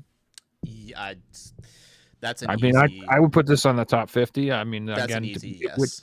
Which game in the franchise is the best? I like 3. I haven't played 3 in a long time. I think maybe it's a fight between 1 or 2, I think. I have no problem with picking any one of those. It's one of those. Anything past 4 is questionable in my opinion, but it's one of those easy pick up and plays. You don't even have to like skateboarding. It's just it will suck you in and just eat away hours with no effort. And the remakes were great. So one of the things about games that I miss is like going for a high score. That whole concept is like gone from gaming. Like there is no such thing as a score. There's no like measure how well you did. Like back in the day, there were always like high scores or S ranks or this thing. Like there was usually ways you could measure what you were doing and trying to like do better. And now that's all like they don't like that because now it makes people feel bad if they don't do good. They don't get the high score. They don't feel good. So, yeah. There is just some like there's a lot of games that I play, you know, especially in that like middle of the road retro where there's score, but it means nothing. There's no point to it. Yeah, that's annoying. I'm like, why do we even have a score? I don't understand it. Like if I go to uh there's a arcade, like a modern arcade. There's two locations near me called Timeline Arcade, and it's a fantastic place to go. It is, dude. You walk in there, and it truly feels like you walked into like the '90s. It's so sick. Like, I went there one night, and they have like BYOB, so like you can go there, you can take a six pack in, and Hmm. like they have a big projector screen, and it was just playing the original Ninja Turtles movie on a projector, and there was just like a wall of pinball machines, all these old arcades, like all the classics, and then some like modern stuff, and then it had like a little seating area where you could sit down and you could play like consoles, and they had like some cartridges and stuff like that were out there on like a Sounds old good. like retro style scene. It was like, whoa. Okay, okay. That But sounds fun. yeah, like, and like when you go somewhere like You that, guys play NBA 2K11 or? that was the first game we went to. When you go into something like that, it's, I want to get the high score. I want to beat that guy's high score, and you're just gonna Mhm. play on a machine. For me, it's the basketball game where you shoot basketball to the hoop, Mhm. dude. Mhm. You put me in a room with one of those machines, I'm occupied for weeks on end. I would kill to have one of those in my game room. I would just play that. I would sell everything else and just play that. That's there's something that's missing from modern gaming is that social aspect. Where, like you said, fighting games are more fun when you have a competitive group of friends to play them with. Yeah. It's more fun to beat your friend than it is to beat a stranger online. And getting your ass beat by your friend is more frustrating and motivating There's than that like getting fun some random person whooping your ass online. And you're like, I don't know, he's probably just cheating when or something. if I'm sitting down and I'm playing with a friend and we're, going back and forth and we're talking shit to each other, it's playful, it's fun, it's just Mm-hmm. it's like this fun back and forth that we can laugh about. If you play someone online and you talk shit, if you saw them in person at that very second, they would just murder you. Like, It because wouldn't. they're It's just like, not the same. yeah, you fucking noob. That's just, it's It's not not as fun. it's not friendly and not playful. It is just in trying to insult you to the highest degree. Correct. And then that's why when you're talking about like scoring and stuff, like I think arcades and scoring made a lot more sense because, like you said, you wanted to have the score on the machine. Mm-hmm. You wanted to beat your little brother's score, or your friend's score, or whoever KLM is who came in last week and beat my score. Who? What the? You're going down, random three letters. Whoever you are, like I Yeah. don't know. There was like a part of that is missing from modern gaming. Yeah. I Modern gaming isn't about that competitiveness as much, unless you're playing online multiplayer, I suppose. Yeah. Number 22, Call of Duty 4 Modern Warfare. So for me, I think if I'm putting a Call of Duty game on a top 50 list, because I think there is a Call of Duty game that deserves to be here. It is a Sure. big toss up for me whether to put this or Modern Warfare 2 on it. Oh, really? I'd go with Black Ops 2. Some I'm a zombie people guy. some people I'm a may go zombie Black guy. Ops 2, but I think for the franchise at like super peak, it Modern was Warfare was Modern Warfare 2 was was like tip of yeah. the iceberg there. But Call of Duty 4 Modern Warfare, this is what I think truly put Call of Duty on the map Mhm. as like a real contender for like everybody's time. Yeah, I feel Call of Duty should be on the list, I suppose. I would pick personally Black Ops 2 just because that's my favorite. That's I'm a lot of people share that, but a lot for I like Modern Warfare, but I don't know. I've always been a Black Ops I mean, person. Black Ops 1, 2, or 1, and I guess 2, like, you could probably World of War was switch. fucking sick, dude. The first game was Yeah, that was pretty sick. I played that not too long ago, but uh, I guess you could probably switch them out, like Call of Duty 4, Modern Warfare 2, and then Black Ops and Black Ops 2. Like you could probably interchange them at any given Yeah, point. yeah. I would. I have. If you picked any one of those four, I wouldn't fight you. I can agree. 21 is Fallout 3. Okay. I played Fallout 3 at the time. It didn't really like pull me in.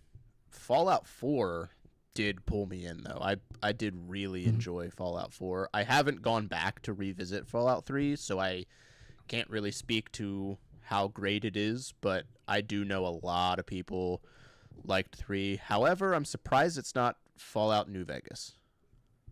That's what I thought most people liked the best. I've heard that the 3 in New Vegas are the best in the series. The ones I've heard from people. I heard a lot of people. It's like 3 and New Vegas. I thought 4 was great. I wouldn't put it on a top list, but I think if you're gonna put a Fallout game on a top 50 list, I think probably New Vegas, based on all the ones that I've like heard of. I haven't played those games. One of my friends, I watched him play like probably 30, 40 hours of Fallout 3. I watched him play that game and he loved it. And he modded the crap out of his game. And he had like an army of waifu women that followed him around everywhere. He had this little harem of women, and they each had their own special weapons, and they would just follow him around and murder everything for him, and he didn't do anything. And I was just like, "What is this game? What is this?" So, he was having a good time. I'll give him Sounds that. like it. Yeah, he hit all the waifus. So number 20 is Mario Kart 64. So hold on, let me just real quick. Is Skyrim not on this list? I have no idea. I would hope that it's on this If list. Skyrim isn't on there, I would clearly put that in there over the Fallout games. I can agree. Just that's what we're saying for now. Yeah. I'm sorry. Go ahead. So Mario Kart 64. Yeah. I wouldn't put Mario Kart 8 Deluxe above that. I think Mario Kart 8 Deluxe is the best in the series. Yeah, I mean, if we're putting one entry from the Mario Kart franchise, I think Mario Kart 8 is the clear. Or Double Dash. Double Dash, Double Dash was, man, that was. I do not like 64 that much, although it was fucking insane at the time. I'll give you that. Like it was a huge upgrade over the Super Nintendo version. Yeah, yeah. Going back to 64, it's definitely a little clunky and hard to control.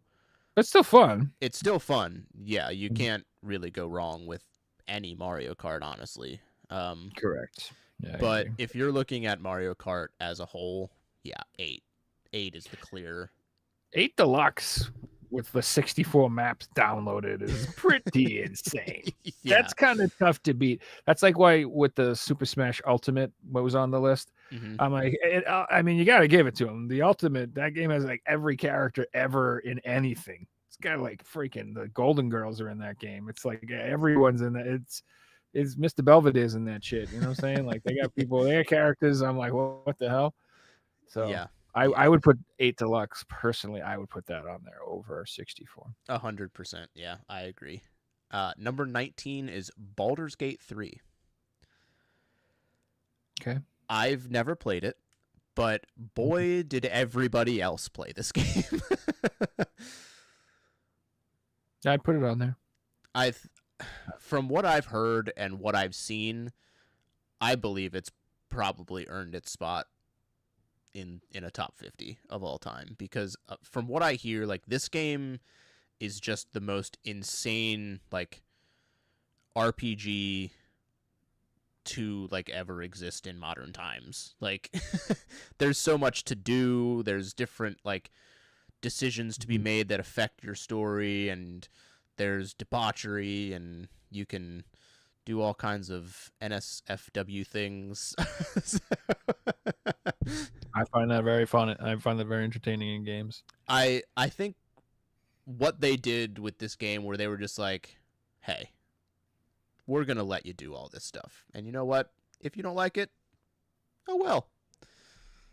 So if you had told me that, putting the option of romancing characters in games would be fun or something I would be into, I'd be like, nah, that doesn't sound. But then I remember the first time I played like Dragon Age, one of the old ones, and it was like, yeah, you could hook up with all the chicks. I'm like, I spent like 20 hours and I got nowhere in that game because all I was doing was that. I wasn't doing anything else. I was just trying to hook up with every chick in the game. I'm like, I've been playing for 20 hours and I'm level 2. I gotta go like play the game. It's ridiculous. I think in something like this, the more freedom you give your player to just kind of make their own story, it's like that's the best choice you could do. And clearly this one paid off. And I think it's probably earned its spot. Even though I haven't played it, I know how massive this game was. Yeah, I'm sure. I mean, there's a lot of recency bias in this list, I feel. This is a lot of like the best games that came out in the last 10 years type situation. And you want to know how we follow up? This game is above everything we've talked about already. Are you ready for this? Okay. Number NBA 2K11, come on. Number 18. We have Madden 2004.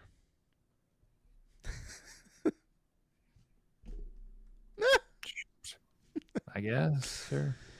Look, to some people, it might be a lot of, like I said, there are people that live and breathe and die Madden. It's not me.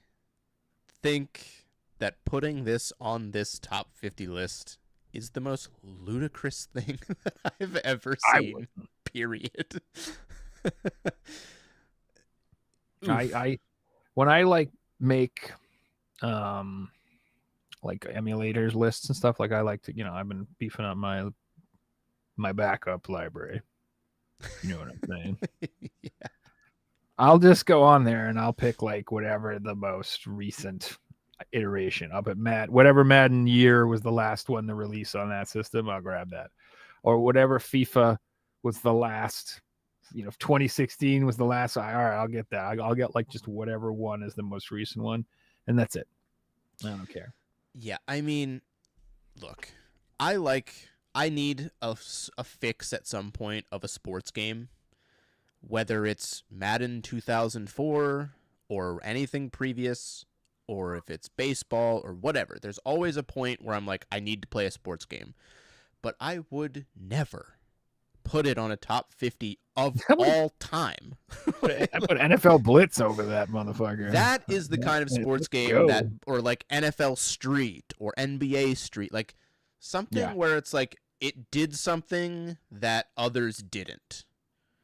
This is just I like a simplified arcadey version of the game. I don't want it to be, I don't want to actually have to manage my team and deal with like, my injuries and my lists and friggin', no. Yeah, no. Let's just forget that we saw that. Number 17, Diablo 2. Hell yeah. Sure. I'd put Diablo 2, StarCraft, Warcraft 3, Frozen Throne. Warcraft 3. I would put all of those on my list. Reign of Chaos. Oh, yeah. Baby. Yeah, Diablo belongs in here just as a franchise, quite frankly. I love Diablo. That style of game, like there is just a part of me that is like every time I play like a dungeon crawly type of RPG, it is just I get sucked in and I can't stop. I love those games. The first game was life-changing for me too. The first one I missed out on, but I went back to try and replay it. It's a little rough, but sure, yeah. So it was, it was a single-player game, and PC gaming was a luxury, let's say, back then. Like I said, you were lucky to have a computer that was good enough to play games like that, and dude, that game was one of the most immersive experiences I had. Like being in the town and the music and the Oh like man, I can like entertainment. Oh god, it's so good. one of my favorite Diablo games is Diablo 3. Like I put so Yeah. much time into that game. I played it on I played it on PS3 and I actually my wife at the time, she let me sell something that like I got her. She was like, "You can sell this to get a desktop so that you can play Diablo 3."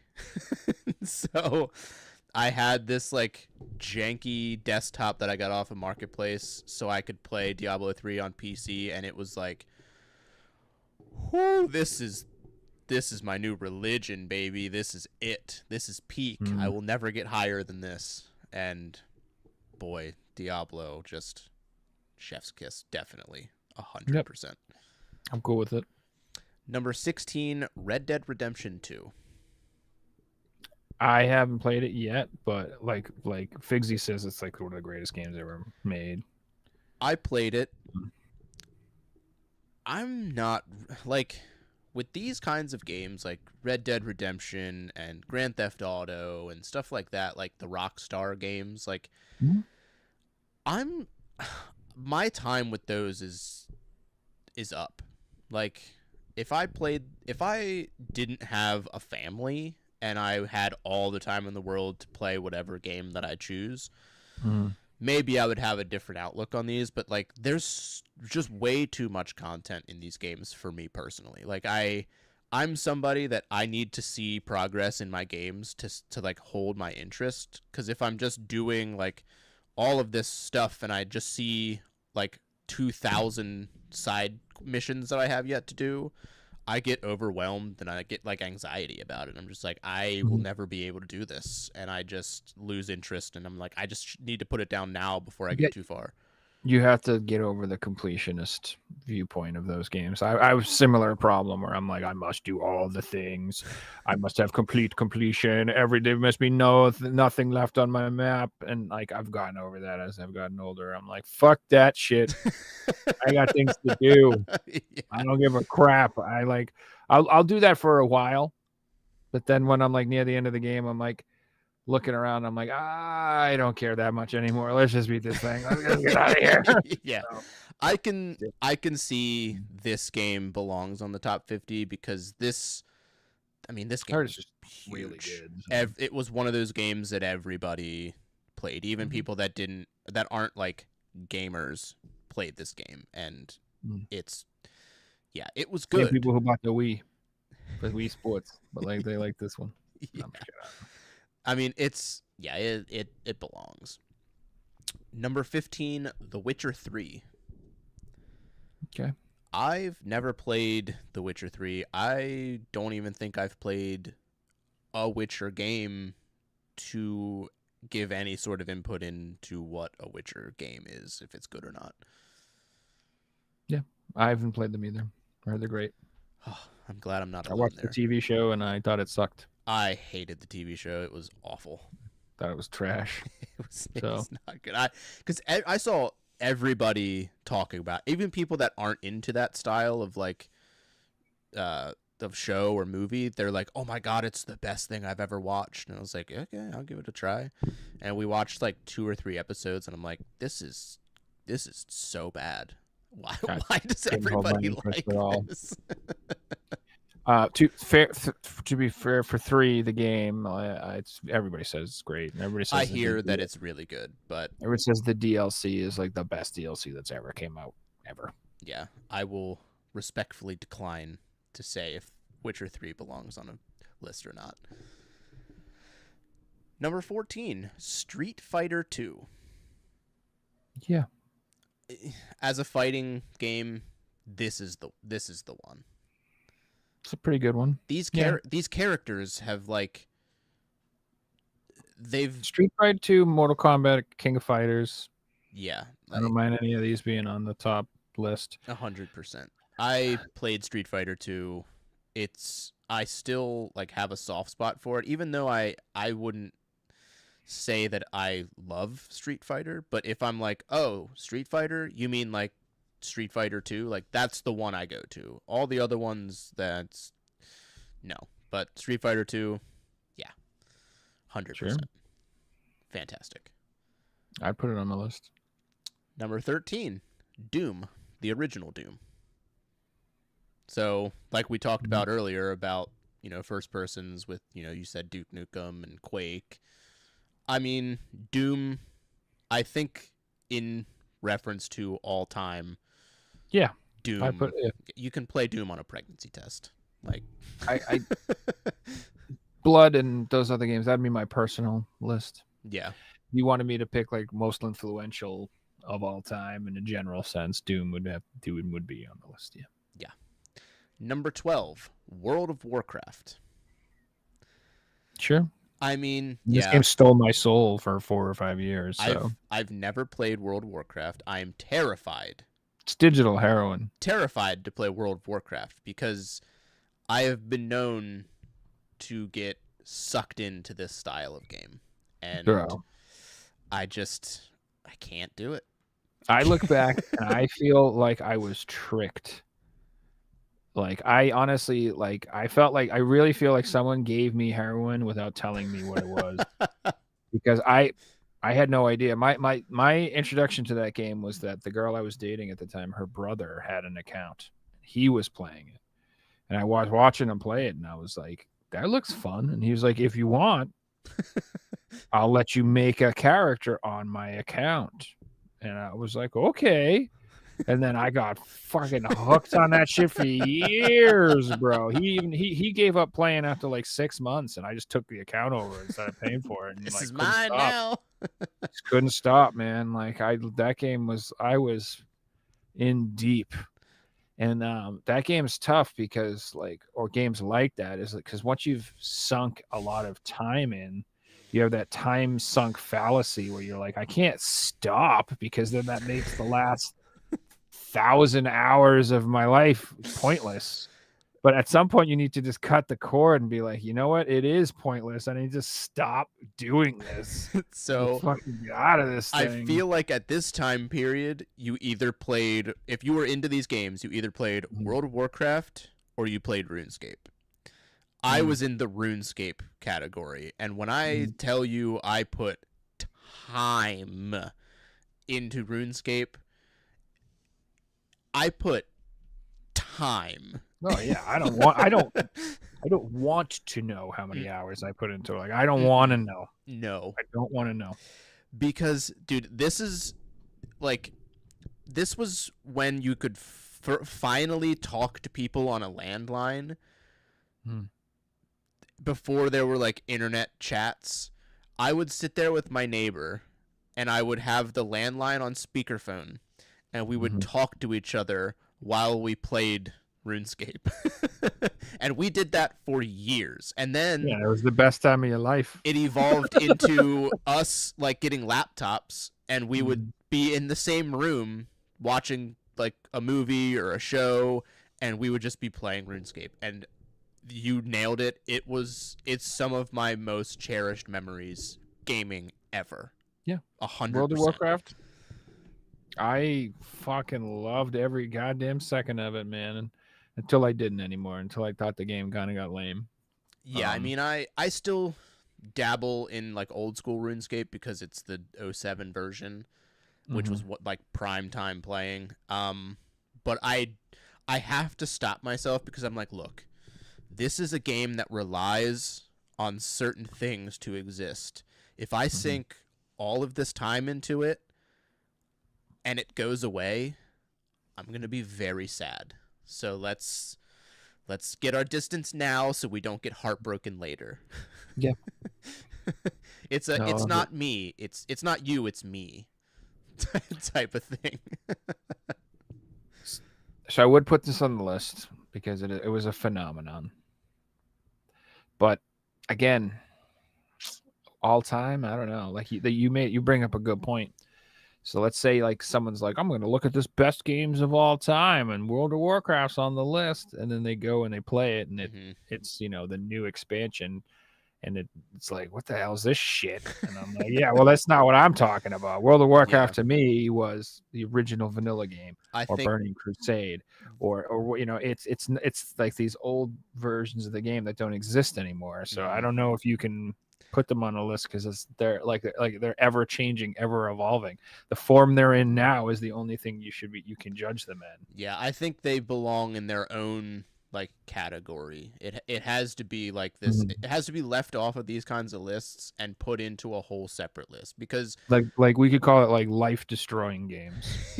yeah. Something catchy like that, like soul destroying, marriage ending, career derailing, Yeah. health deprivation. I don't know. Anyway, Number 11, Halo Combat Evolved. I've never heard of it. I I'm just don't. kidding. I've never played a Halo game in my life. All right, Halo's fine. I'm I not. love Halo. I think I don't even have to talk about this one that much. That's yeah. Yeah, I think if you're gonna put a Halo game on the list, though, it's a battle between 2 or 3. Quite honestly. Again, I agree. There's a lot more debate about which one to put on the list. I'd put 3. I think 3 probably beats out 2 by like that much. Either one's fine. I have a good time with either one. 100%. It's like when people like I love arguing like Mario parties. I'm like, I'll play any one of the ones you want. I'll have a good time. I like 3, 4, 5, 6, 7, or whatever. Yeah. I just don't like the fucking Wii ones. So we're in the top 10 now. So this is the elite of the elite. So NBA 2K12. Number 10, Super Metroid.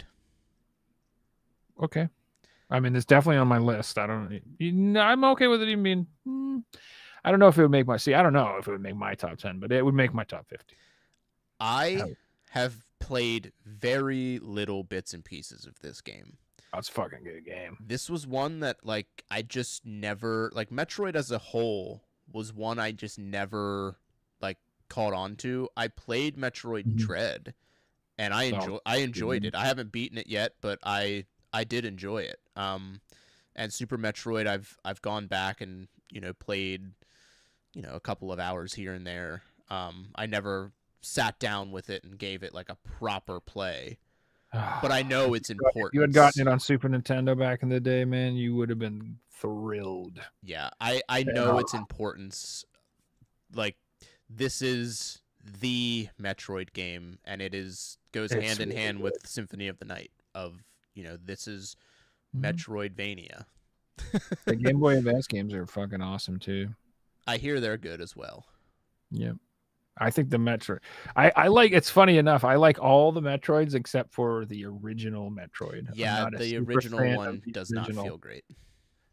I'm sure at the time it was great, but I remember when I was a kid being like, I don't know what the hell. I wasn't smart enough to figure it out or have patience enough to put that much time into a game. Yeah. But I love Metroid 2 on the Game Boy. Phenomenal. Loved that game. It's like my favorite Game Boy game ever. So. Yeah, Super Metroid, I'm okay. Yes. Yeah, I agree that it belongs there. Number 9, Skyrim, baby. Okay. Yeah, it belongs there. My relationship with Skyrim is such a strange one because back when the 360 was like the system, because your dad was a dragon and it's just really awkward. Yeah. Having to murder everybody. My now wife, we were dating, a couple of months, and this was back when I had no money, like just, working a beginner job that pays like $7.50 an hour. I traded a bunch of games in because we watched the trailer for Skyrim, and she goes, well, I think you should get Skyrim. And I was like, I don't know, maybe.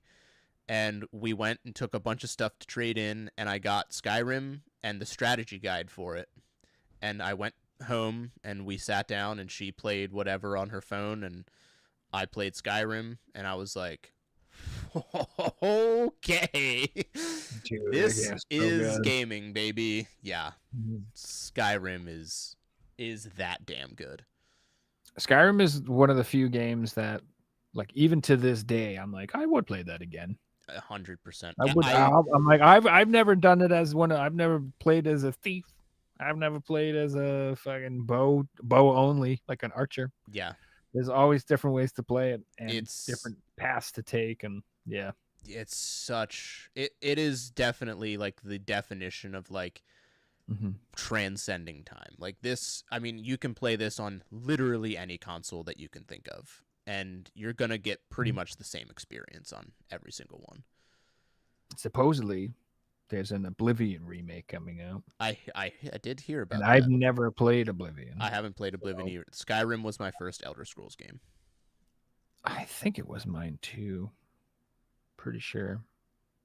Yeah. So I'm excited about that. Hopefully, it's good. I hope so. But yeah, Skyrim is dope. Yeah. Number 8 is Final Fantasy 7. I mean, I like 6 better personally, That's what a lot of but people say. I love 7. I'm not a hater. I'm not a 7 hater. I was like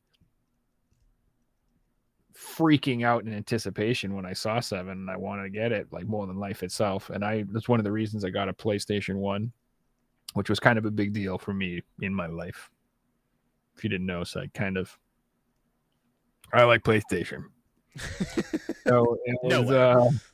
it was I love 7. I don't have a problem with it being on the list.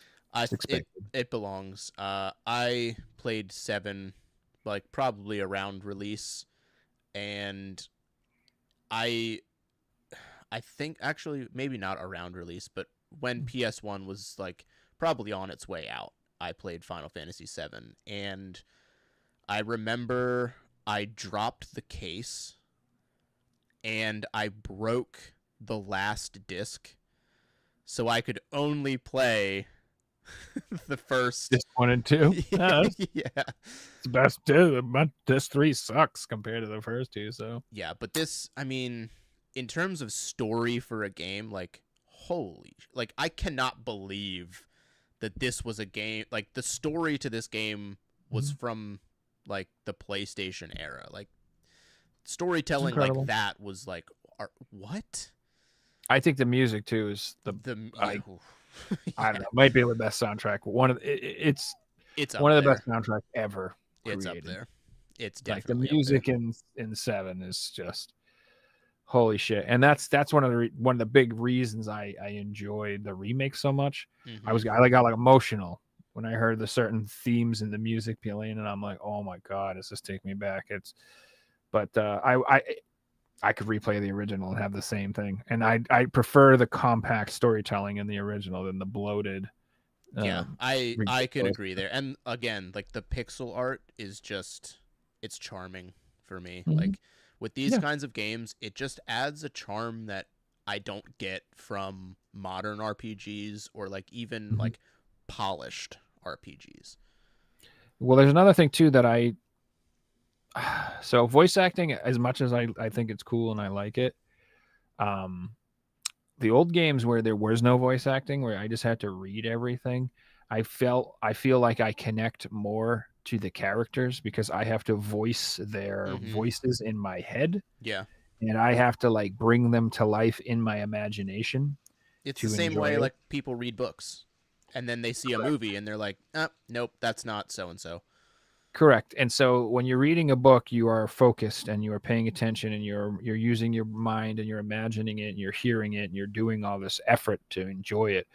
If you're just watching it or listening to it, you could just be doom scrolling on your phone and being like, where are you done? What's going? It's not. Mm-hmm.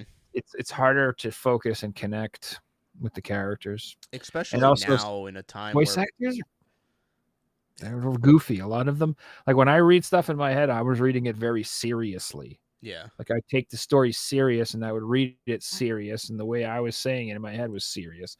And then you get the voice actors and they're like, they're like goofy sounding, and I'm like, what is this? It's I think we fall into these traps with modern stuff with a lot of like big studios where they're like, we have to like we can't make it too serious. We have to add like the comedic relief, and No, you don't. Like it's the point no. when Ray gives Luke the lightsaber and he tosses it behind his back and you're just like, why is that in the movie? Why no, like that was supposed to be like a serious moment, and it just got ruined.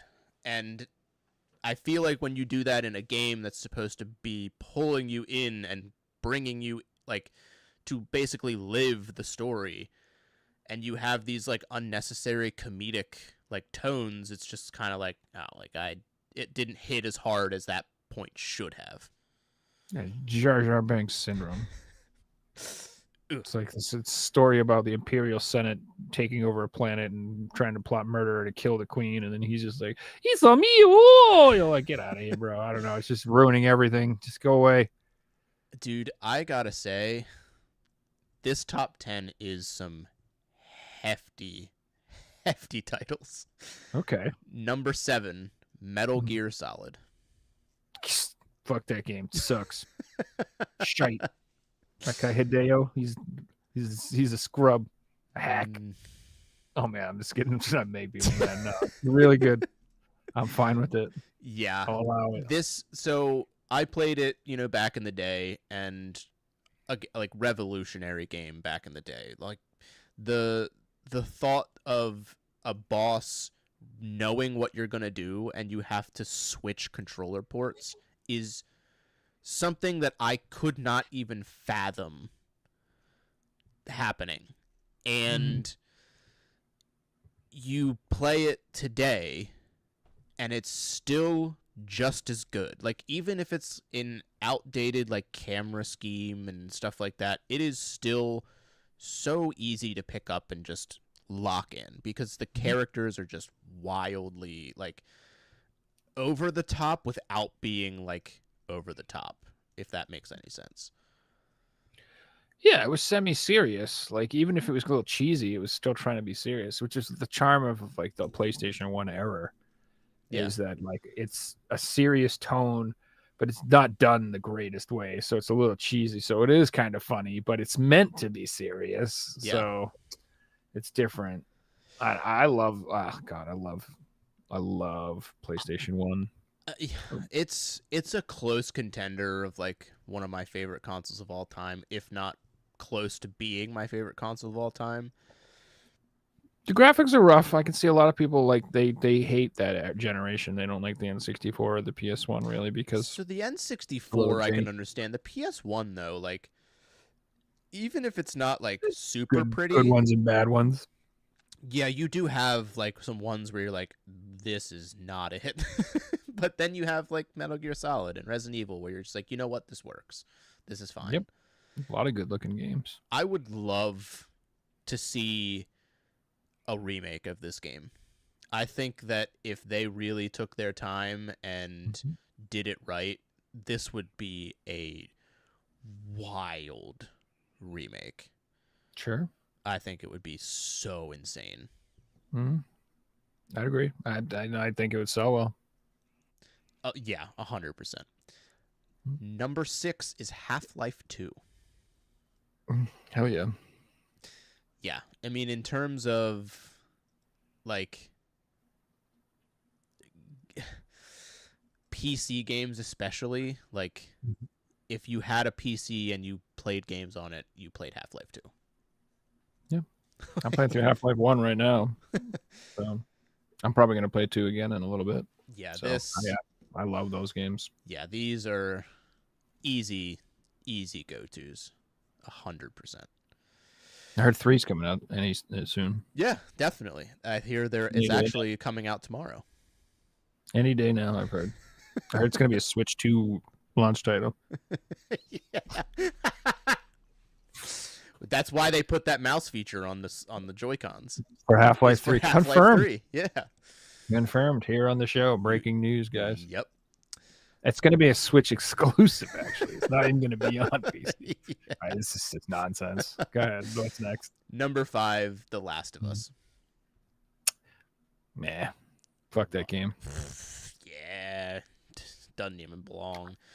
Dude, this story is like the first time I played this game, like I bought it on release because I watched trailers and I was like, this looks insane. And I got to Ellie, Sarah getting shot, and Joel's just like, a mess. I literally had tears immediately. I was like, how can a game make me feel this way? And it was like that the whole time. The whole game was just like, how can a video game have me just so involved with the characters and the story and Mm. the world that it's in? Like, it was, and the giraffe scene, like, good God, man. So I would put this on my list much lower. Respectable. I could see it being in my top 50, but I would not put this in my top 10. I'm not a huge fan of this franchise. Just being real. I mean, I can see, like, there are down moments in this game. So, like, if you're an action guy and you need, like, more action, I can Correct. see. It's a very story Mm-hmm. event like game, and it's fine. That's not bad. It's just not where my tastes lie. That is like one of my favorite things in games is when I can play a game and have a story that's just like blowing me away, and I'm feeling all the emotions. I'm super attached to the characters. Like, that is my favorite thing, and it's my favorite thing in shows and movies too. So it's right up my alley. So that's like Conker's Bad Fur Day for me. Yeah, I could see that. I was laughing, I was crying, I was super involved. The characters really spoke to me. The situations are relatable. Yeah. Or what was the other one that made me feel that way? Leisure Suit Larry. Yeah. The Playboy That game. one really just. Number 4, Super Mario World. Yeah, I would put this in the top 5 games of all time. 100. Or 3, or Super Mario 3. For me, it's 3, but I personally like 3 more than anything. But I go back and forth on this one because Super Mario World is one of those games where even to this day there'll be points in my life where I will crave that to play that game. Yep. Like, you know what, man, I really want to run through that. Or I just love that game. I want to go play that. And it's still just it hits so good, and it's like none of the 2D Marios have ever captured that same feeling or vibe for me. Like the ones on the so they, Mario 64 was its own animal. It's a great game, but it's not scratching that itch. And then the Wii games and the Wii U games and then even the Super Mario Wonder. It's definitely, like, I enjoyed Wonder. I thought it was really good, fun. But cool. I would not even put it in the same universe as Mario World. It doesn't do it the same way. No. So I think World is incredible, and I think 3 is absolutely amazing. Yeah, 3 is my favorite of all time. It's definitely one of my favorite games of all time. And it's insane that game is on an NES cart. It's massive. It's crazy. So much content on that freaking game. It's so perfect. It's God. And they made that movie The Wizard to announce it, which was just like the smartest thing they ever could have done. Yeah. I never left a movie theater more hyped for a product in my life. I was like, I have to get Mario 3. Oh my God. Like, it was just wow. Like that movie worked. Number 3, Grand Theft Auto 5. Yeah. It's the most popular game in the world or whatever. Best selling game in the world. Yeah. I'll give it to him. You can't. Again, I'm a Vice City San Andreas fellow. You can't deny it. You can't pretend to deny it. It deserves to be here, and it's a good game. I can pretend. I liked it for what it was, but like I said with Red Dead Redemption 2, like, I'm beyond playing these kinds of games. Like, it's just there's way too much to do, and I don't have the time to do it. So I don't want to play any game that never ends. I just avoid it. So any game that has no like credit roll, yeah, I'm not playing. Games have to. I learned that from the World of Warcraft days. That just those games done me are bad mix. Yep. So I don't do that. I want games to end. Yeah. So number 2 is Tetris, but the Game Boy version of Tetris. Sure. I mean, Tetris to me is one of those. It falls in the same line of Pac-Man, where I could Mhm. just throw it on and 3 hours have passed, and I'm like, all right, I guess I played Mhm. Tetris for 3 hours. I just once I start playing it, I can't stop. It's it's the perfect puzzle game. It's so simple. It's Mhm. easy. You don't have to be a genius, and like when it starts to pick up, it's perfectly paced. So like the difficulty just Mhm. gets to a point where you're like, okay, I can't do this anymore. Like I have reached my limit and I'm okay with that. It's yeah, I it deserves to be this high. The movie about it is not the greatest, but I would suggest giving it a watch because it was fun to watch. The making of Tetris or whatever. Like a Well, documentary. it wasn't like a biography. It was like an actual movie. Okay. I think it was Apple TV. I think did the it was an Apple original or whatever. I I always like Puyo Puyo better. I Fuck Tetris. I mean any version of Tetris. I'm gonna play it. It's fantastic. It's a game that transcends time. It's insane that anybody now like could pick it up and just go to town. I picked Dr. Mario over that shit. I'm sorry, I'm just kidding. No, Tetris is amazing, and the Game Boy version of Tetris is, literally like mandatory. It like came with as a Yeah. packet with every Game Boy, so everybody has played it. It's universally loved. It will live on forever. Yep. So it'll definitely. I'll give it to them. I do like I said, like I don't know if people played Fortnite 100 years. People probably been playing Tetris. Yeah. I can see them still playing it somehow. Number one. I'm already mad. I don't even know what it is, and I'm mad because that means that every other game that I wanted on this list isn't on there. What is this Number piece of shit? one is Breath of the Wild. Get out of fuck that shit. No, I no. I hated that game. I I played it for like 2 hours. I got sick of my fucking stupid stick weapon breaking, and I stopped playing that shit. me and you are on the same page here, my friend. I was so excited to play this game when I got my Switch. I was like, "Oh, this game is going to be sick." Mm-hmm. And my weapons broke and I couldn't climb the cliffs when it started to rain and transcending the map just it was just the worst because if I can't climb when it's raining, I have to take the long way and yada yada yada. Like I I didn't have fun. I hated it, dude. I hated it so much. Yeah, me too. I didn't like it. Now that And doesn't mean it's a bad game. I only put a few hours into it and stopped playing it, but it wasn't for me. yeah, I put probably 10 hours, 15 hours into it and I can't say that I enjoyed any of those.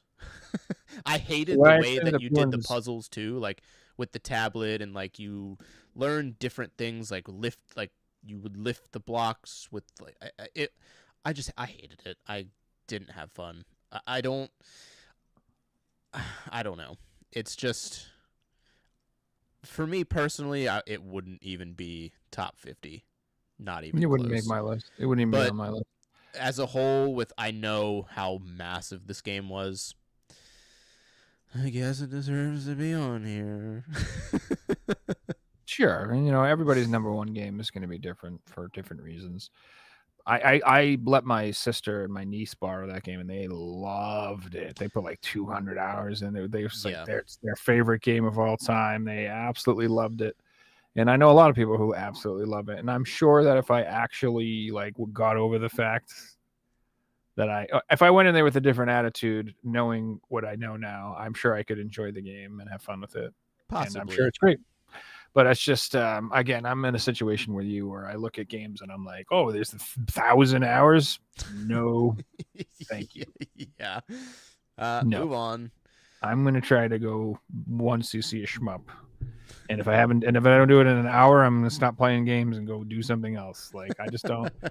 I don't have the same.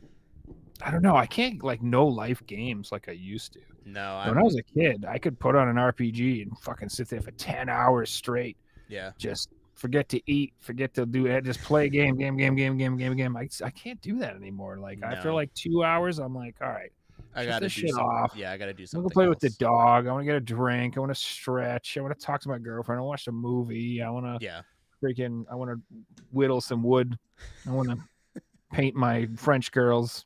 I want to get on my pogo stick. No, I'm just kidding. I'm just making shit up Want to play now. hopscotch in my Yeah, driveway. exactly. I want to win the potato sack race that I win every Tuesday. I want to fucking. There's so much stuff to do, like to sit there and play a game for Mhm. 10 hours and be able to get through a game that takes Mhm. 200 hours to beat. Like, I just can't do it. So, like the top 10 list was like big no-brainers, so I'll give them that. It was pretty good. There were some undeniable ones in there. Some other Mhm. ones very very questionable choices. I don't know why they're there. But There's just a lot of honestly, recency bias, like I said. Like, I don't yeah, know, man. Like, there's no Mega Man games at all, but you couldn't that's a put pretty Hollow Knight wild. on there. I don't I thought I know. would see like Mega No, Man there's no 2, racing games at all. No Need for Speed. There's no like there's like Cruising nothing. USA Just or Mario Kart 64. All right. Like, I don't know. There's a lot of there's no shmups, which obviously is a glaring huge problem for me. Like, Dodonpachi's not even on this list. Get out of here. Get out of here. It just it's a tough one. But again, this is the Rolling Stone top yeah. 50s. This is probably some fucking boomer fucking 65-year-old fucking had no idea. He's like, what do the kids play these days? Yeah. Googles it. The Fortnite. You know. I don't think it was as honestly it wasn't as bad as I was expecting. I was expecting to just see like more than half the list and be like, "What in the world are they talking about?" I mean, dude, they didn't even mention this game once. Dude, they didn't. How could they miss? What? How could they miss Yeah, Bastards, dude? Like, seriously? What? insane. Like, Insane how they just can't get it right. I would love yeah. to see why they put those sports games on there, but Yeah, and I mean, I would put Ghouls and Ghosts on there somewhere. There's a lot of games that are omitted. Like, there was no like Dragon Quest games on there at all. Resident Evil, It was, like one of the original Resident Evils had to have made it there. Like whether it was one 2 or wasn't on two, there. like There's two 4. deserved to be on there as well. Of course. I'm I'm shocked that Ocarina of Time didn't make it on there. I agree. That's pretty insane. They'd probably picked between Breath of the Wild and then A Link Between Time, and they were like, we can't have 3 Zelda games on here. I mean, shit, though, you could. I know people would put 3 games on there. The original Zelda on NES is freaking iconic. Very. One of the best NES games, period. Still, it's freaking amazing. Yeah, I'm shocked at some of the like big name titles that they left off the list, but yeah, I would. I mean, I love Mass Effect. I'm sure it's great, but I just wouldn't.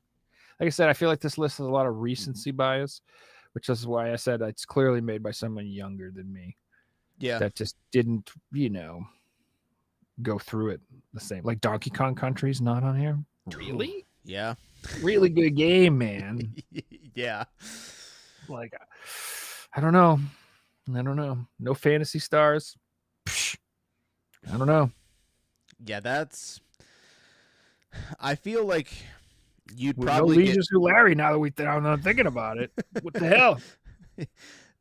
No, like I feel like you would probably get more satisfaction out of if anybody's looking at a top list of games, like either just to see what is considered the best or what is like some of the most beloved games of all time, I don't think you can sum it up in top 50s. I think you have to go to top 100s. Because I think it just gives you a little more leeway to like just give you a good mix of everything from like retro to modern to that middle of the road, and it can be pretty lenient in like its spots, no particular order, just it has to go from here to there, and you can include like a lot of stuff that like, you know, changed the game for the consoles that they were on, but also changed for like gaming as a whole. Agreed. Yeah, just 50 is that's a very small number when you get into the actual perspective of How long how many gaming video has games there are. yeah. There's tens of thousands, if not hundreds of thousands of games at this point. Yeah. So, yeah. And also, it's tough as well because we all don't play the same games, or we just don't have the same perspective. Like the Uncharted game could be great. I don't know. It could be great, and if I play it, I could have been like, yes, absolutely, that should be on there. But I haven't, so I can't put it would be on my list because I'm not going to put games on my list that I've never played. Yeah, I can't. I don't want to give like an input to games that I haven't played because Yeah, The Witcher's probably dope, but yeah, I don't know. I haven't played it, so I it could wouldn't be I on my could play list it for and be that like, reason. this is my favorite game of all time. Like I can't believe it, but I probably won't find that out because I'm gonna be honest. That game is kind of daunting with probably the time sink into it, and I've already sunk a lot of time, or I'm going to sink a lot of time into Elden Ring, more time than I should, but. Mm-hmm. I have started it and I want to finish it, so I'd like to beat the game, but it's like 60 hours to beat, and I'm like, God, I'm so far from that. 60 is a reasonable. I can do anything less. Like 60 is probably my max of how long a game would be that I would be interested in playing. Yeah. Anytime I hear a number more than that, I'm like, no. 40 is like my sweet spot for RPGs. 40, yeah. I can agree. Like if I'm picking up a game, like my big thing is replay value. So, you know, when I look at Resident Evil 2, like I've played that hundreds of times. And I will continue to play it hundreds of times because it's a quick game to play. It has that nice sweet spot, and I love it. That's what I would rather have. I would rather have a tight 20 to 30 hour game that makes me want to come back to it over and over again. Yeah. Than like a game that's 100 hours because like once you beat that 100-hour game, you don't ever want to go back to it. You're exactly. Like, that. I'm not doing that again. Exactly. No way. Get out of here. Yeah. Me personally, anyway. I'm like, maybe like, when I'm 1,000 years old. Even I'm fucking sitting there in my wheelchair in my colostomy bag, and I'm fucking smoking cigars because I'm a shitty old man. I'm like, and then I'll sit there and I'll play this one. You know what I want to play again? Red Dead Redemption 2. Hey, noise. Go get me my Final Fantasy VII remake. It's time. All 3 of them. We're going to play all these games here while you massage my bunions. I don't know why I have this accent in the future. I'm not sure how that happened. It's some sort of accident. Yeah. Or maybe like some onset dementia starting to kick in. Yeah, I don't know. I'll get fell into a chemical vat like the Joker. So there's one more thing I want to talk to you about before I let you roll out of here. Did you hear that Game Informer is coming back? I saw that they posted something on their website with a date, and it was kind of cryptic. But I don't know what they were doing now. So Game Informer is coming back. The whole team is returning. I guess they have a new owner, and all of the people that originally were with Game Informer really cool. Are all coming back. So that's nice to hear. And also, nice like another really cool thing about it is they're doing like a thing. I guess it's like they're doing like a best of 2024 type of thing to cover from the time that they were gone. So they're gonna put NBA 2K11 in there? Yeah. So I guess they're like right here they say they have dozens of new reviews from games that were released during Game Informer's hiatus and their best of 2024 awards ready to go. That's cool. Are they gonna go? Is it gonna be a physical magazine that's gonna do it online now? Yes. So they're gonna have print magazines. They'll be returning. It'll be at a later date. Cool. I guess the new owner said that the team wants it to be bigger and better than it was before. So in the coming weeks, Game Informer will also add membership and subscription benefits an expanded scope to our video streaming and feature coverage, and a mission to broaden the range of experts and partnerships we tap to bring you those perspectives. So I have a suggestion for them. The first thing I would do is I would write an article about sexism in gaming. And then call everyone chuds and racists and incels. That is how gaming journalism thrives in 2025. Yep. That's what you should 100% do. Yep. Totally do that. Mm-hmm. Call everybody who would normally buy your product names and insult them and belittle them and tell them you don't want their business. Mm-hmm. That's the way to do it. That's how you get things done, okay? Yep. Just a suggestion. Yeah. Or you could just put like pictures of girls with big titties in there and just write about games. I like the first one. I like the first one. Go with the first one. I'm not telling you what to do or how you run your business. I'm just saying I think one strategy might work better than the other. You're just reading a review for Assassin's Creed Shadows, and then you flip the page, and it's basically a Playboy magazine, and then you look at the next. It's Yasuke with big tits. And it's just... Why not? I think we start to blur the lines between adult magazine or gamer magazine. Half and half. Let's go. Dual covers. Dual covers.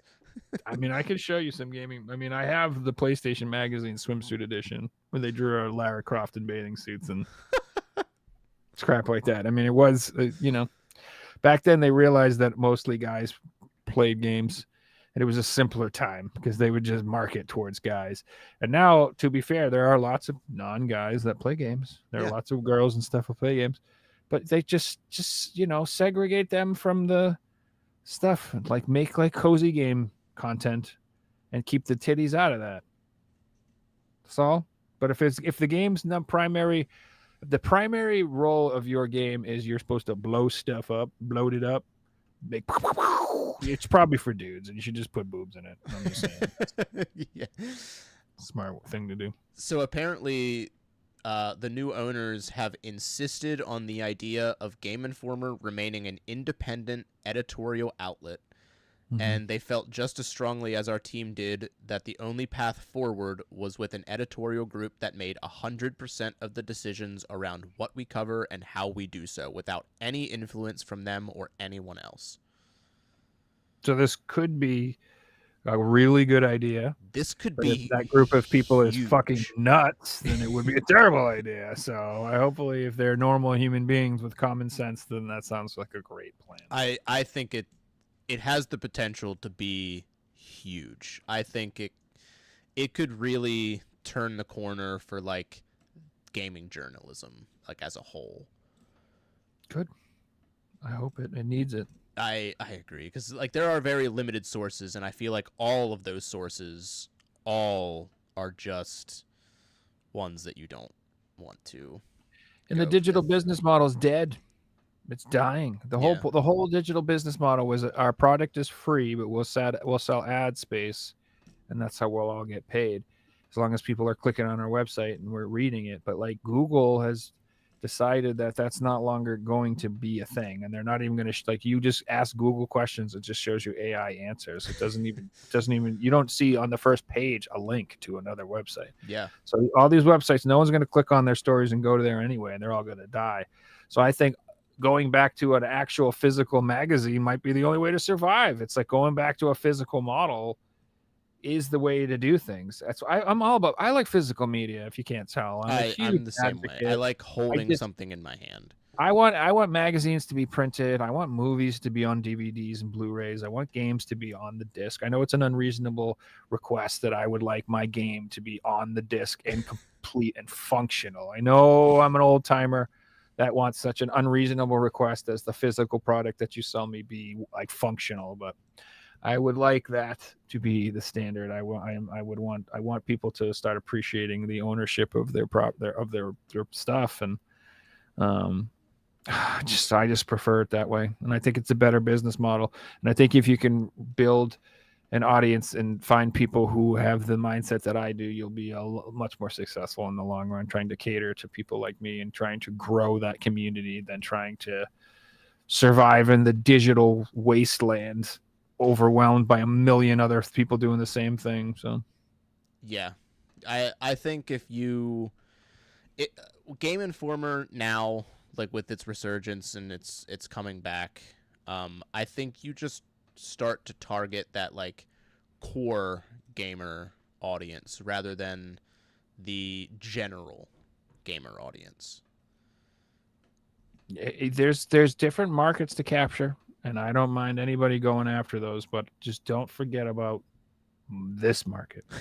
Forget about the one that people, old reliable here, old Betsy, like, I buy way more games than your average gamer. Physically purchased a lot more, and I spend more than your average gamer. So Yeah, I think it might be smarter to cater to people who spend on average more than the ones that spend less. yeah, I completely agree. I I think it has potential to be the like something great in gaming journalism, or it's just a thing that they're like they create a bunch of hype for, and then it happens, and then it just starts to.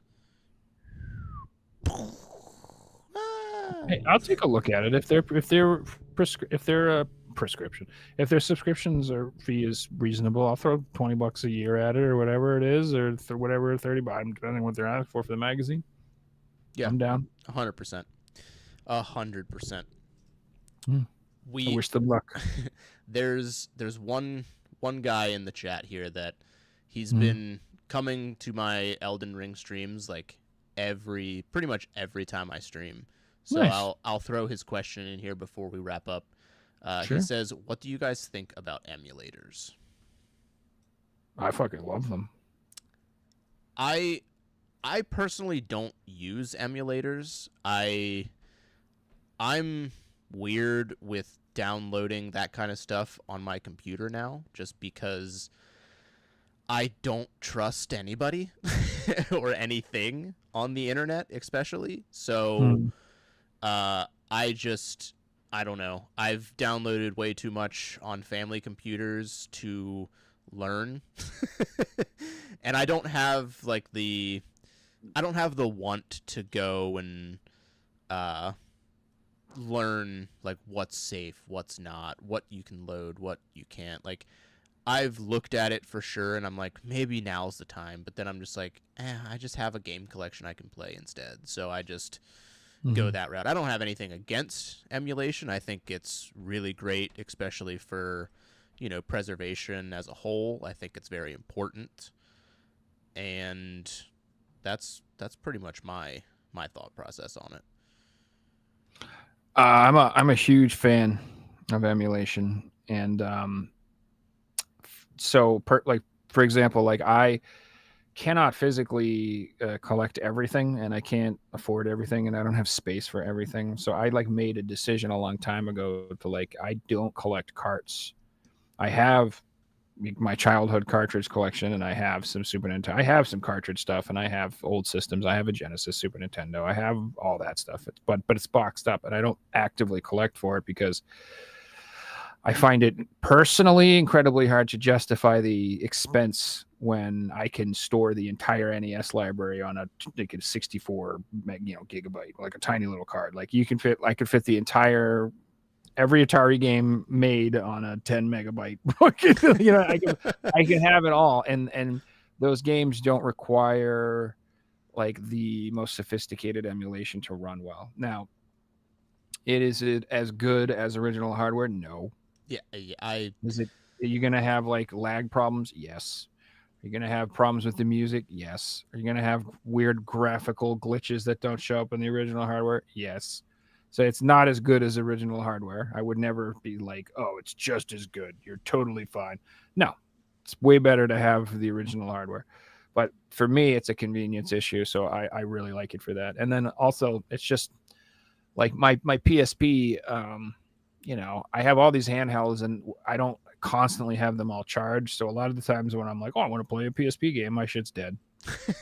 I have to plug it in and fucking wait a couple hours, and then by then I'm like, yeah, whatever. And so like Yeah. on my Steam Deck, I just have every PSP game I want on my Steam Deck, and I can just sit there and play it. And to be honest, like the thumbstick on the Steam Deck is way better than that piece of shit on the PSP. That stupid little I hated that. grippy Yeah. button leathery thing. That thing sucks, dude. Like Yeah, I'm just being real. Like that thing sucks. So I find playing them on like better hardware is better. I enjoy it more, and I can upscale it and the graphics and make them like freaking 1080p and like it's got some advantages. So I'm pro emulation. Yeah, As a supplement to my collection, not as my. I wouldn't only do that, but it helps fill in the gaps in my collection.